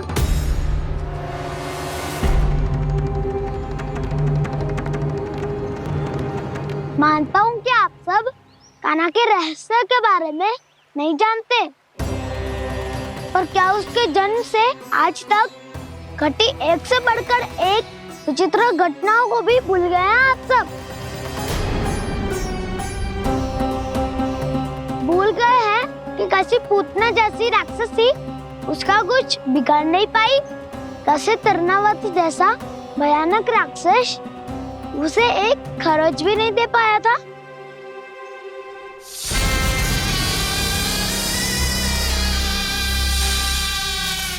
आप सबने अपनी आंखों से देखा था ना, बकासुर से कान्हा की रक्षा करने देवता स्वयं आए थे, पर सत्य तो ये है कि वो सभी देवता भी उस असुर के सामने असमर्थ हो गए थे।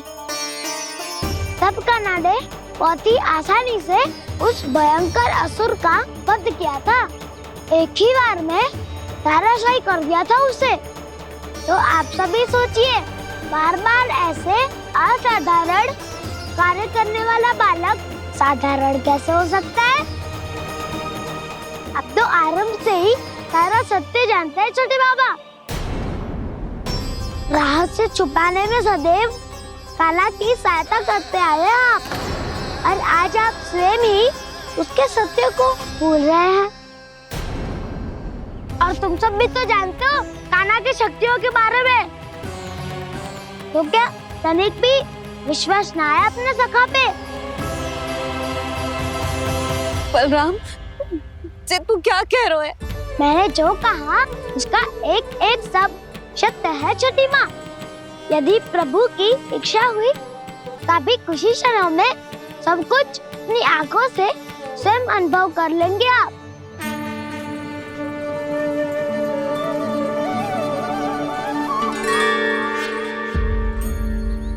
शांताकारं भुजगशयनं पद्मनाभं सुरेशं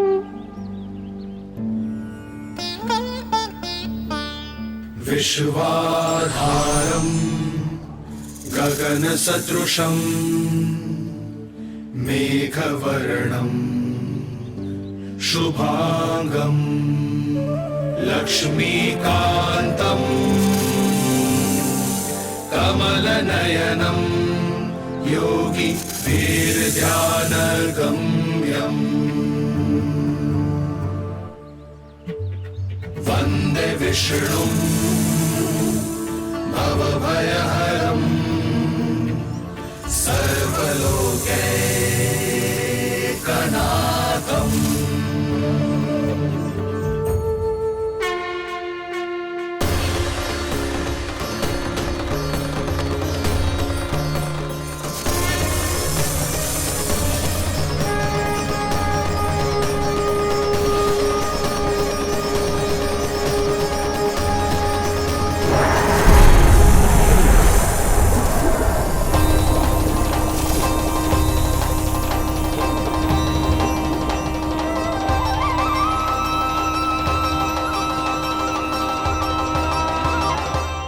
तुझे क्या लगता है बालक कि तू मेरी जकड़ से निकल गया तो अब बच जाएगा तू?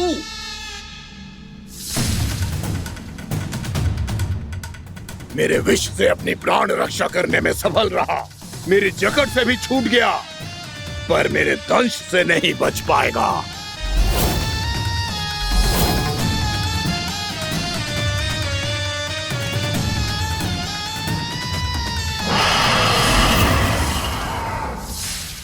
अब भय से भाग रहा है, पर मैं तुझे मृत्यु देकर रहूंगा।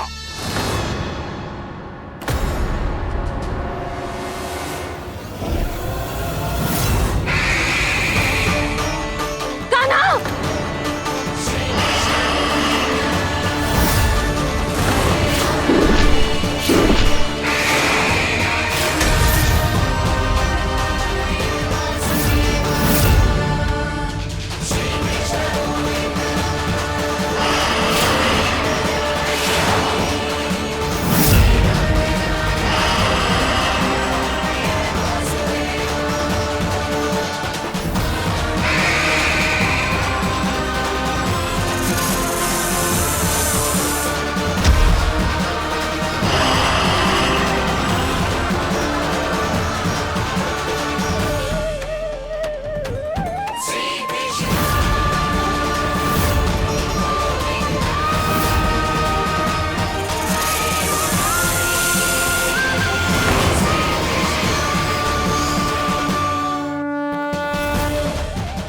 मेरा नन्हा सा कान्हा कितनी देर भाग पाएगा?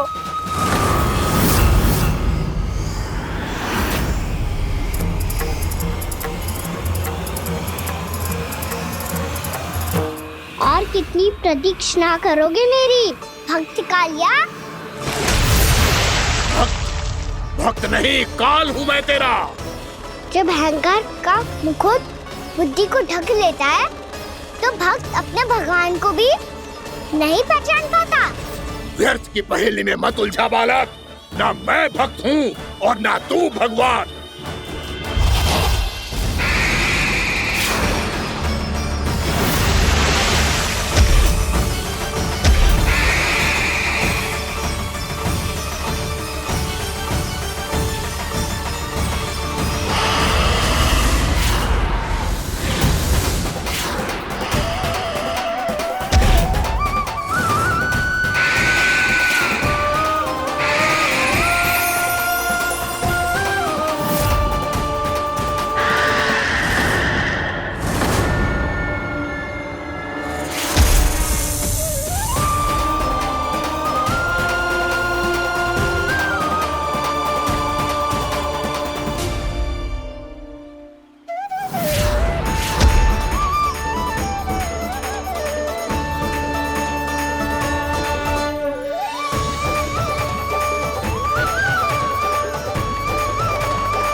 जिसके लिए इतने व्याकुल हो रहे थे, उसे छूकर कालिया नाग का हलाहल जैसा विष भी चरणामृत बन गया है और यमुना जी के जल में फैल चुके विष के प्रभाव को भी नष्ट कर रहा है।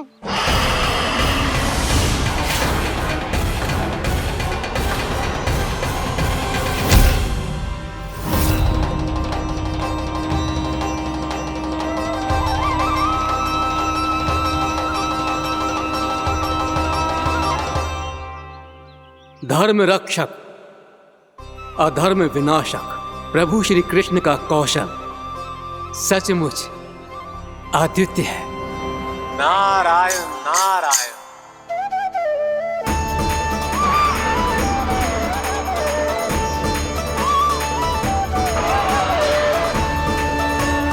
मेरा भार तुम्हारे भीतर के अहंकार का प्रतीक है कालिया। अब तुम्हारा अहंकार, तुम्हारा अनपान मेरे पाँव के नीचे है और तुम्हारी पूंछ अर्थात तुम्हारे प्राण मेरे हाथों में। करोगे भक्त?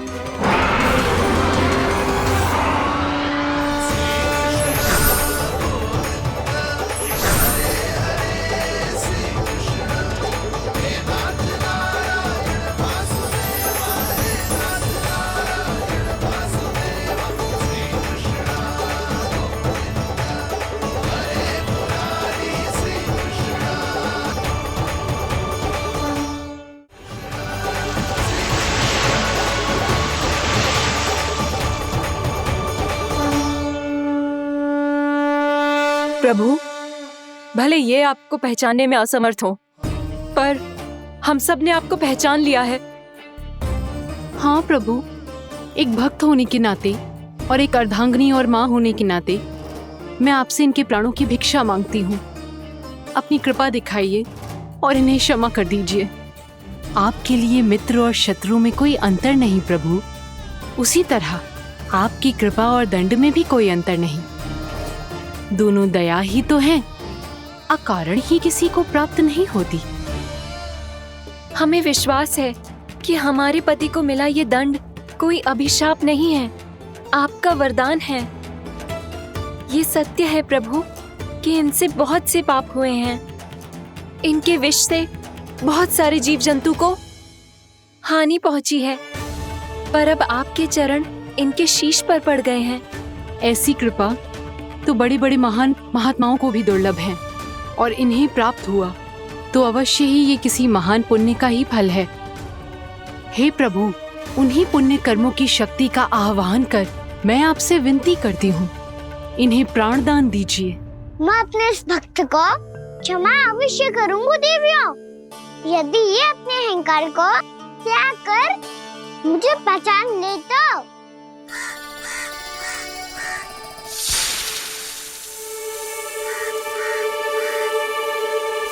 मैं तुम्हें श्राप देता हूँ, जितनी विषैली तुम्हारी जिह्वा है उतने ही विषैले सर्प बन जाओ तुम।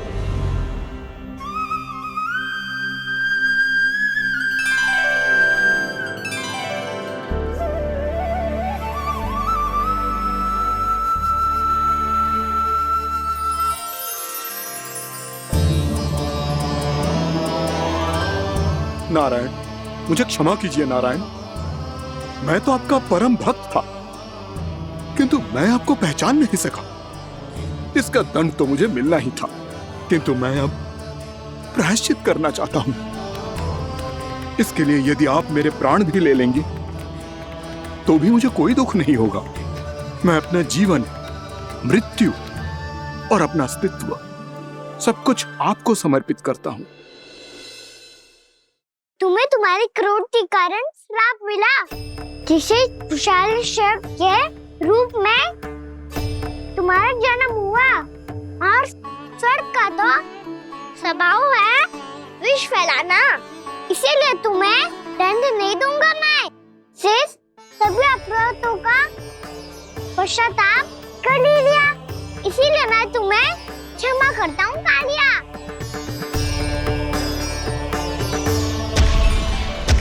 पर तुम्हें यहाँ से दूर समुद्र के बीच जाकर रहना होगा, जहाँ किसी निर्दोष का जीवन तुम्हारे विष से प्रभावित ना हो।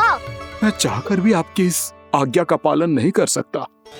मैं असमर्थ हूँ प्रभु, क्योंकि यदि मैं इस क्षेत्र को छोड़कर गया तो मेरी मृत्यु निश्चित है।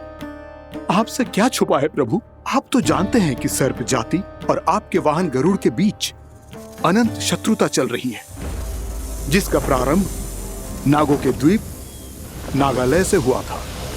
उस द्वीप पर छोटे जीवों को निगल जाने के लिए सर्प थे, और गरुड़ को सर्पों का स्वाद बहुत प्रिय था, इसलिए वो बार बार नागद्वीप जाने लगा था। पर इस कारण पूरी सर्प जाति उससे आतंकित हो गई थी। इसलिए जब भी गरुड़ वहां पहुंचता तो सभी सर्प छिपने लगते। जब गरुड़ को इसका आभास हुआ तो उसे बड़ा क्रोध आया, और वो उत्तेजना में भरकर सर्पों का शिकार करने लगा।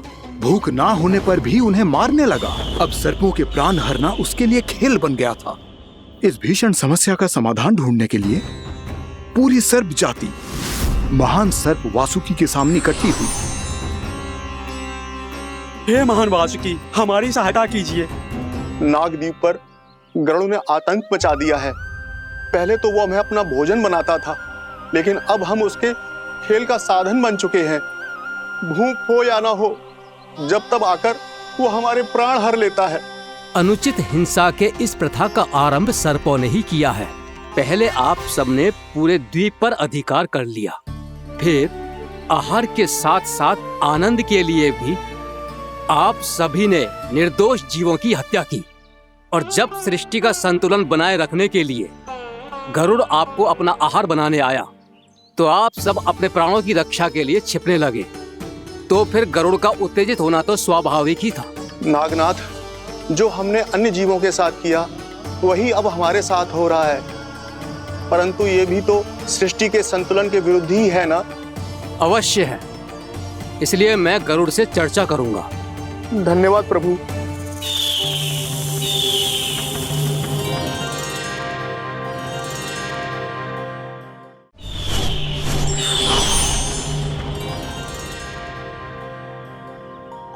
श्री नारायण के वाहन पक्षीराज गरुड़, मैं संपूर्ण सर्प जाति की ओर से आपसे एक निवेदन करने आया हूँ। कहिए, क्या कहना चाहते हैं आप? हे पक्षीराज, यदि आप हम पर ऐसे ही आक्रमण करते रहे तो शीघ्र ही हमारी प्रजाति समाप्त हो जाएगी। इसीलिए हमारी आपसे विनती है, यदि आप उचित समझें तो सर्पों के किसी एक घर से हम आपको एक सर्प प्रतिदिन अर्पित करेंगे। आप उसको आहार बनाइए और अन्य सर्पों को जीवित रहने का अधिकार दीजिए। मुझे स्वीकार है। तब से प्रतिदिन किसी एक घर से एक सर्प गरुड़ के भोजन के लिए भेजा जाने लगा। समय के साथ मेरे घर की भी बारी आई, परंतु मैंने एक बहुत बड़ी भूल कर दी। समय आ गया है स्वामी, आज गरुड़ के आहार के लिए इसे चुना गया है। कौन है यह गरुड़ और क्यों दूं मैं इसे कोई भेंट? स्वामी, सभी सर्प राज्यों और गरुड़ के बीच में यही समझौता हुआ है, हमें इसका सम्मान करना ही होगा। मैंने कोई समझौता नहीं किया, मैंने कोई वचन नहीं दिया और ना ही मैं किसी गरुड़ से भयभीत होता हूँ। यदि इस राज्य में किसी को सर्पों को अपना आहार बनाने का अधिकार है तो वो केवल मुझे है। अब से गरुड़ को दी जाने वाली हर भेंट मुझे दी जाएगी, महाविषधारी महान नागराज कालिया को। ये और कुछ नहीं, मेरा अभिमान था प्रभु, और ये मेरे इस जन्म की सबसे बड़ी भूल थी, क्योंकि फिर जब गरुड़ को इस बारे में पता चला तो। कालिया, अभिमान में आकर तूने अपने काल को ललकारा है। जिस कालिया के नाम में ही काल छिपा है, तू उसे ललकारने का दुस्साहस कर रहा है गरुड़। स्वयं को भगवान विष्णु का वाहन कहता है तो वाहन का ही कर्म कर। स्मरण रख, इस धरती के सर्वश्रेष्ठ योद्धाओं के लिए भी मैं मृत्यु का दूत हूँ। विनाश काले विपरीत बुद्धि। तो जैसे मूर्ख सदा इस युक्ति को सार्थक करते आए हैं, अपने विनाश को आमंत्रण किया है, तो अब भोग।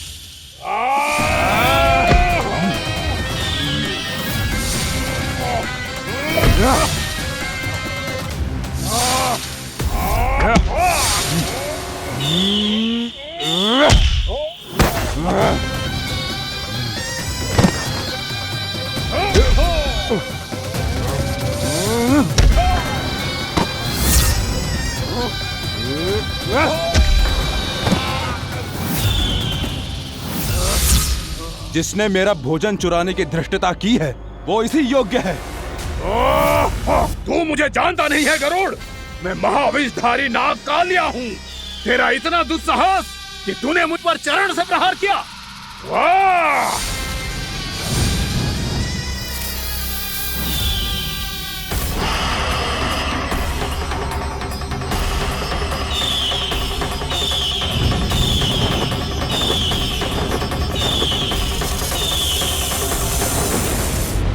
मैं अपने अभिमान में भूल गया था कि गरुड़ मुझसे कहीं अधिक शक्तिशाली है। इसलिए अपने प्राणों की रक्षा करने के लिए मैं एक स्थान से दूसरे स्थान भागने लगा। नदियां, पर्वत, यहां तक कि मैंने सागर भी लांघ डाला, पर मैं जहां भी जाता गरुड़ के रूप में मेरा काल वहीं आ जाता। इसीलिए मृत्यु की आशंका से भयभीत होकर मैं अपने बड़े भाई मां कद्रू के प्रथम पुत्र अनंत शेषनाग से राय लेने चला गया। भैया, मैं यहां आपसे आपकी सहायता लेने आया हूं। मेरी एक छोटी सी भूल के कारण यह गरुड़ मेरा पीछा कर रहा है। मुझे हर समय हर स्थान पे ढूंढते रहता है। यदि उसने मुझे ढूंढ लिया तो वो निश्चित ही मेरे प्राण ले लेगा। मुझे कोई ऐसा स्थान बताइए जहां मैं अपनी पत्नी और अपनी संतानों के साथ शांति से रह सकूं। तुम यमुना नदी के किनारे वृंदावन क्षेत्र में जाके वास करो कालिया। गरुड़ वहां प्रवेश नहीं कर सकता क्योंकि उसे ऋषि सोबरी का श्राप मिला हुआ है।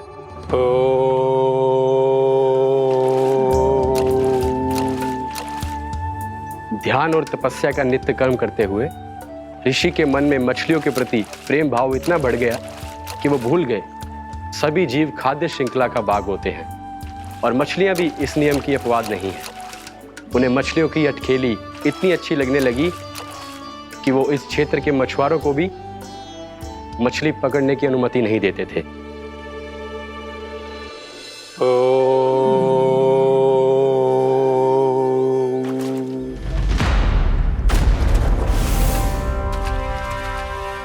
उस दिन वो उस पक्षी को नहीं रोक पाए, पर तब से सावधान रहने लगे। यहां तक कि अपने साधना से भी अधिक ध्यान वो पक्षियों पर केंद्रित करने लगे। ठहरो! इसी क्षण अपनी चोंच में पकड़ी इस मछली को छोड़ दो। तुम्हें इन मछलियों का आहार नहीं करना चाहिए पक्षीराज। ये तो खाद्य श्रृंखला का नियम है ऋषिवर। यदि मैं इनका आहार नहीं करूंगा तो कोई और पक्षी कर लेगा।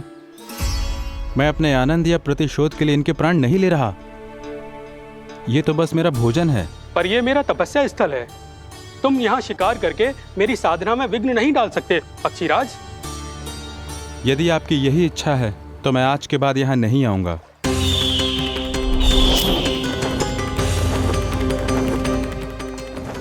पर आज ये मछली मेरे आहार के रूप में पकड़ी जा चुकी है। मैं वचन देता हूँ ऋषिवर, इस स्थान पर ये मेरा अंतिम शिकार होगा।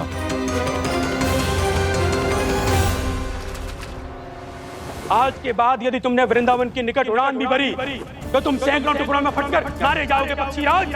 ये मेरा श्राप है।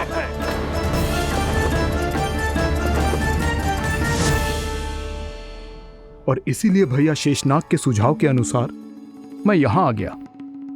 पर अब यदि मैं कहीं और जाऊंगा तो मेरे प्राण नहीं बचेंगे प्रभु। डिस्टेंट रहो कालिया। अब से गरुड़ तुम्हें कोई हानि नहीं पहुंचाएगा। अब तुम्हारे फनों पर मेरी पक्षिंग बन गए कालिया। इसीलिए अब से तुम्हें गरुड़ से कोई भय नहीं होगा। निश्चिंत होकर अपने परिवार के साथ गहरे समुद्र में चले जाओ और सुख से शांति से निवास करो। पर ध्यान रहे निर्दोष जीवों को हानि ना पहुंचे। आपने मुझे जीवन दान दे दिया प्रभु। इस उपकार से मैं कृतज्ञ हूँ प्रभु। आदेश दीजिए, मैं आपकी सेवा कैसे करूं? तुम्हारे जल क्षेत्र से 1 कोटि कमल पुष्पों को लेने की अनुमति दे दो कालिया। यह मेरी सेवा होगी। प्रभु, ये तो मेरा सौभाग्य होगा।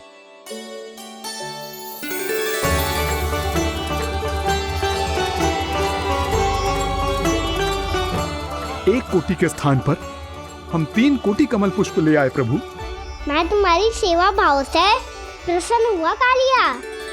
रमणक द्वीप पर चले जाओ ताकि तुम्हारे कारण फिर कभी किसी निर्दोष जीव को हानि ना पहुंचे और न ही तुम्हारा विष मेरे प्रिय यमुना नदी के जल को दूषित कर पाए। मैं तुम्हें आशीर्वाद देता हूँ। आज यहाँ मेरे द्वारा तुम्हें दिए गए इस आदेश का स्मरण जो भी भक्त करेगा और प्रातः काल और संध्या काल में इसका उच्चारण करेगा, उसे फिर कभी किसी संकट से कोई भय नहीं होगा। ये स्थान अब से काला कुंड के नाम से जाना जाएगा। यहाँ पर स्नान करने वाला और देवताओं को इस क्षेत्र से जल का अर्घ्य देकर प्रसन्न करने वाला भक्त यदि मेरा स्मरण करके पास रखेगा तो वो अपने सभी पापों से शीघ्र ही मुक्त हो जाएगा।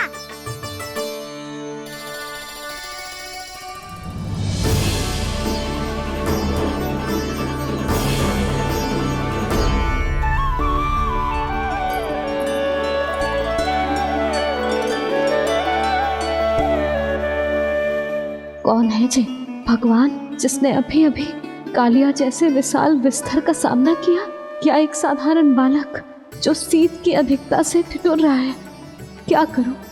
मैं लल्ला को ममता के आंचल में छुपा लूं या भक्त बनकर प्रभु की लीला देखती रहूं? क्या करूं मैं? कितना ठंडा था जल, बहुत सर्दी लग रही है। सर्दी से तड़पते हुए कैसे देखूं इसे?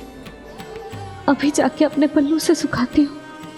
हृदय से लगा के स्नेह की आंच दूंगी तो सर्दी पल भर में छूमंतर हो जाएगी।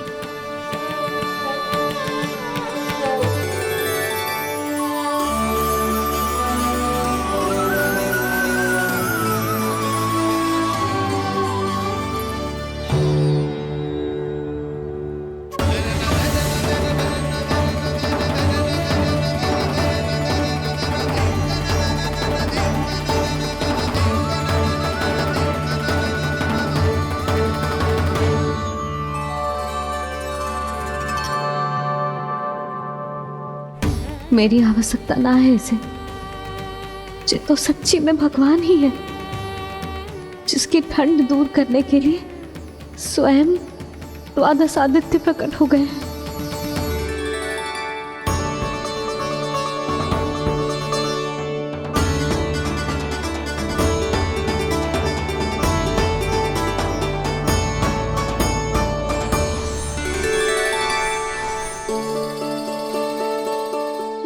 किया आपने?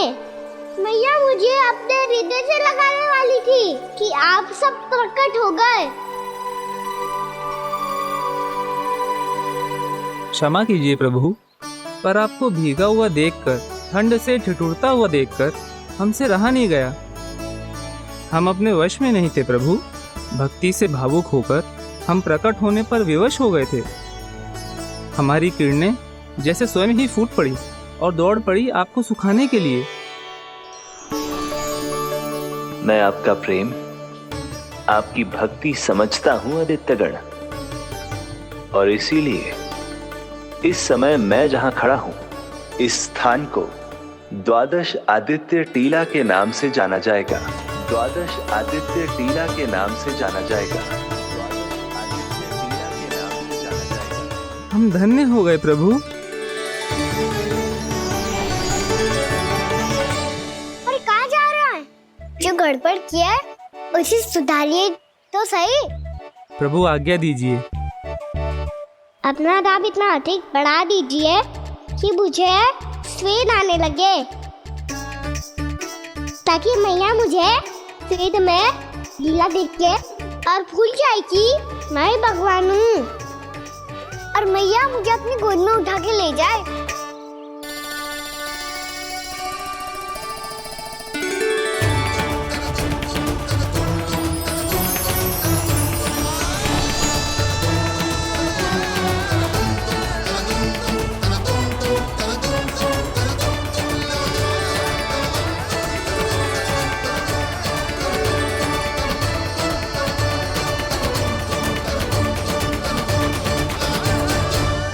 गर्मी क्यों लग रही है यहाँ?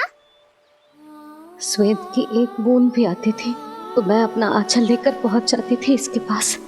जानती ही नहीं थी कि ये तो स्वयं वायुदेव को आदेश दे सकते हैं कि वो बहने लगे और उसका सारा स्वेद सुखा दे। वायुदेव की आवश्यकता नहीं है मैया, मुझे आप ही चाहिए। लगता है जिस बात का भय था वही सत्य होने लगी है। भैया मेरे भगवान रूप को भूल नहीं पाएगी, और अब मेरे लिए उनके सत्य छुपा कर रख पाना कठिन हो जाएगा।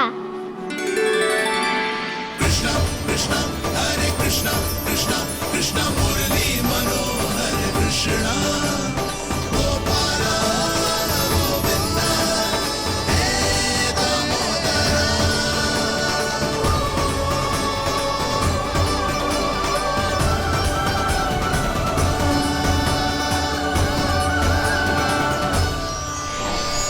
प्रभु, आपके श्वेत से बने इस प्रसंगदान सरोवर का प्रणाम स्वीकार कीजिए।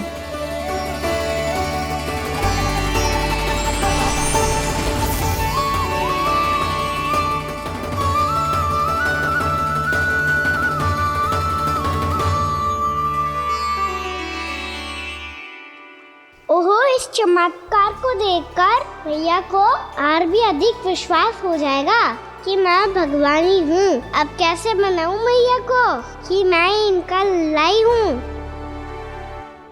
बाबा है ना, अब तो यही सहायता करेंगे। श्री कृष्ण गोविंद हरे हरे, श्री कृष्ण गोविंद हरे हरे, श्री कृष्ण हरे मुरारी, श्री कृष्ण श्री कृष्ण श्री कृष्ण।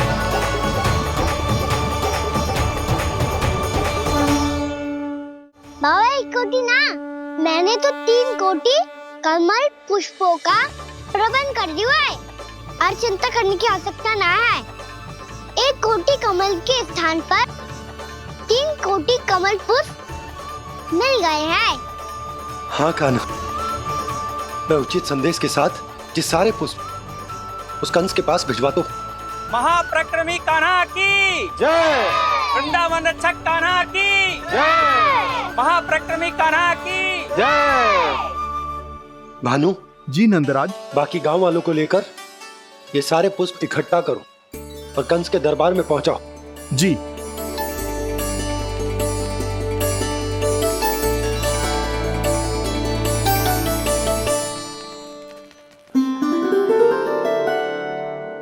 मैया, कौन हो तुम? मुझे पता था मैया, जब आपको सत्य पता चलेगा तो आप मुझे मैया की तरह स्नेह ना कर पाओगी, इसीलिए आज तक सत्य छुपाता आया हूँ,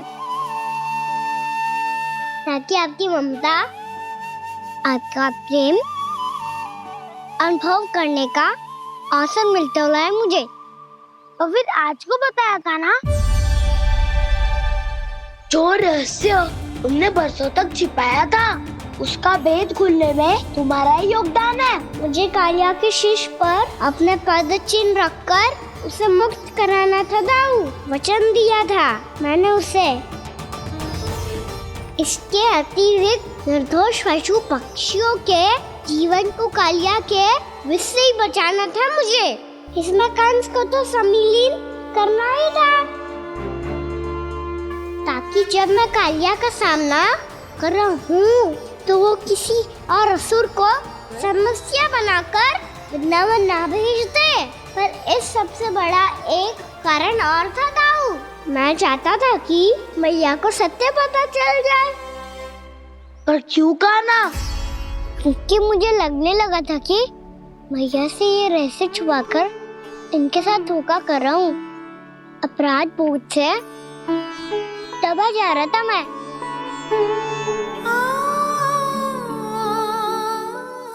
जो सत्य आपको, बाबा को, सभी को पता है, यहाँ तक कि मेरे सखा भी जानते हैं, वो सत्य मैंने मैया से छिपाया केवल इसी लोक में कि मुझे इनकी ममता प्राप्त होती रहे। पर ऐसा करके मैं अपने से निस्वार्थ प्रेम करने वाली मैया को धोखा दे रहा था। आप ही बताओ दाऊ, जो इस संसार में मुझसे सबसे अधिक भरोसा करता है, उसी के साथ छल कैसे कर सकता हूँ मैं? हाँ, मैं नारायण का अवतार हूँ, पर अपनी मैया का छोटा सा लल्ला भी तो हूँ।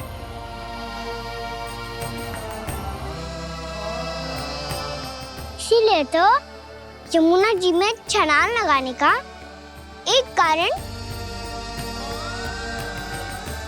इस गेंद को लेने जाना भी था। स्नेह से बनाई थी मैया ने गेंद, इसे अपने से दूर कैसे होने देता मैं?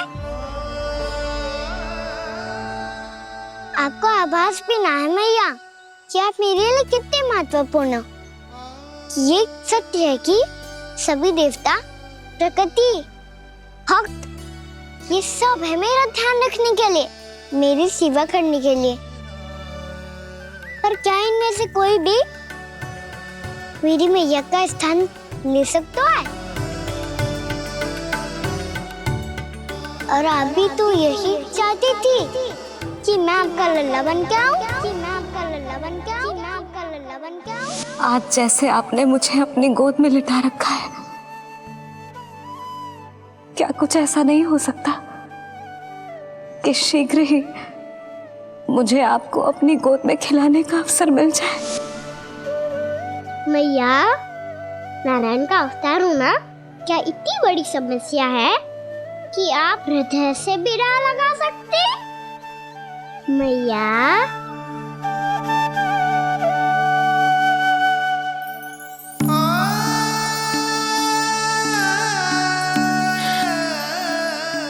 मेरा कान्हा,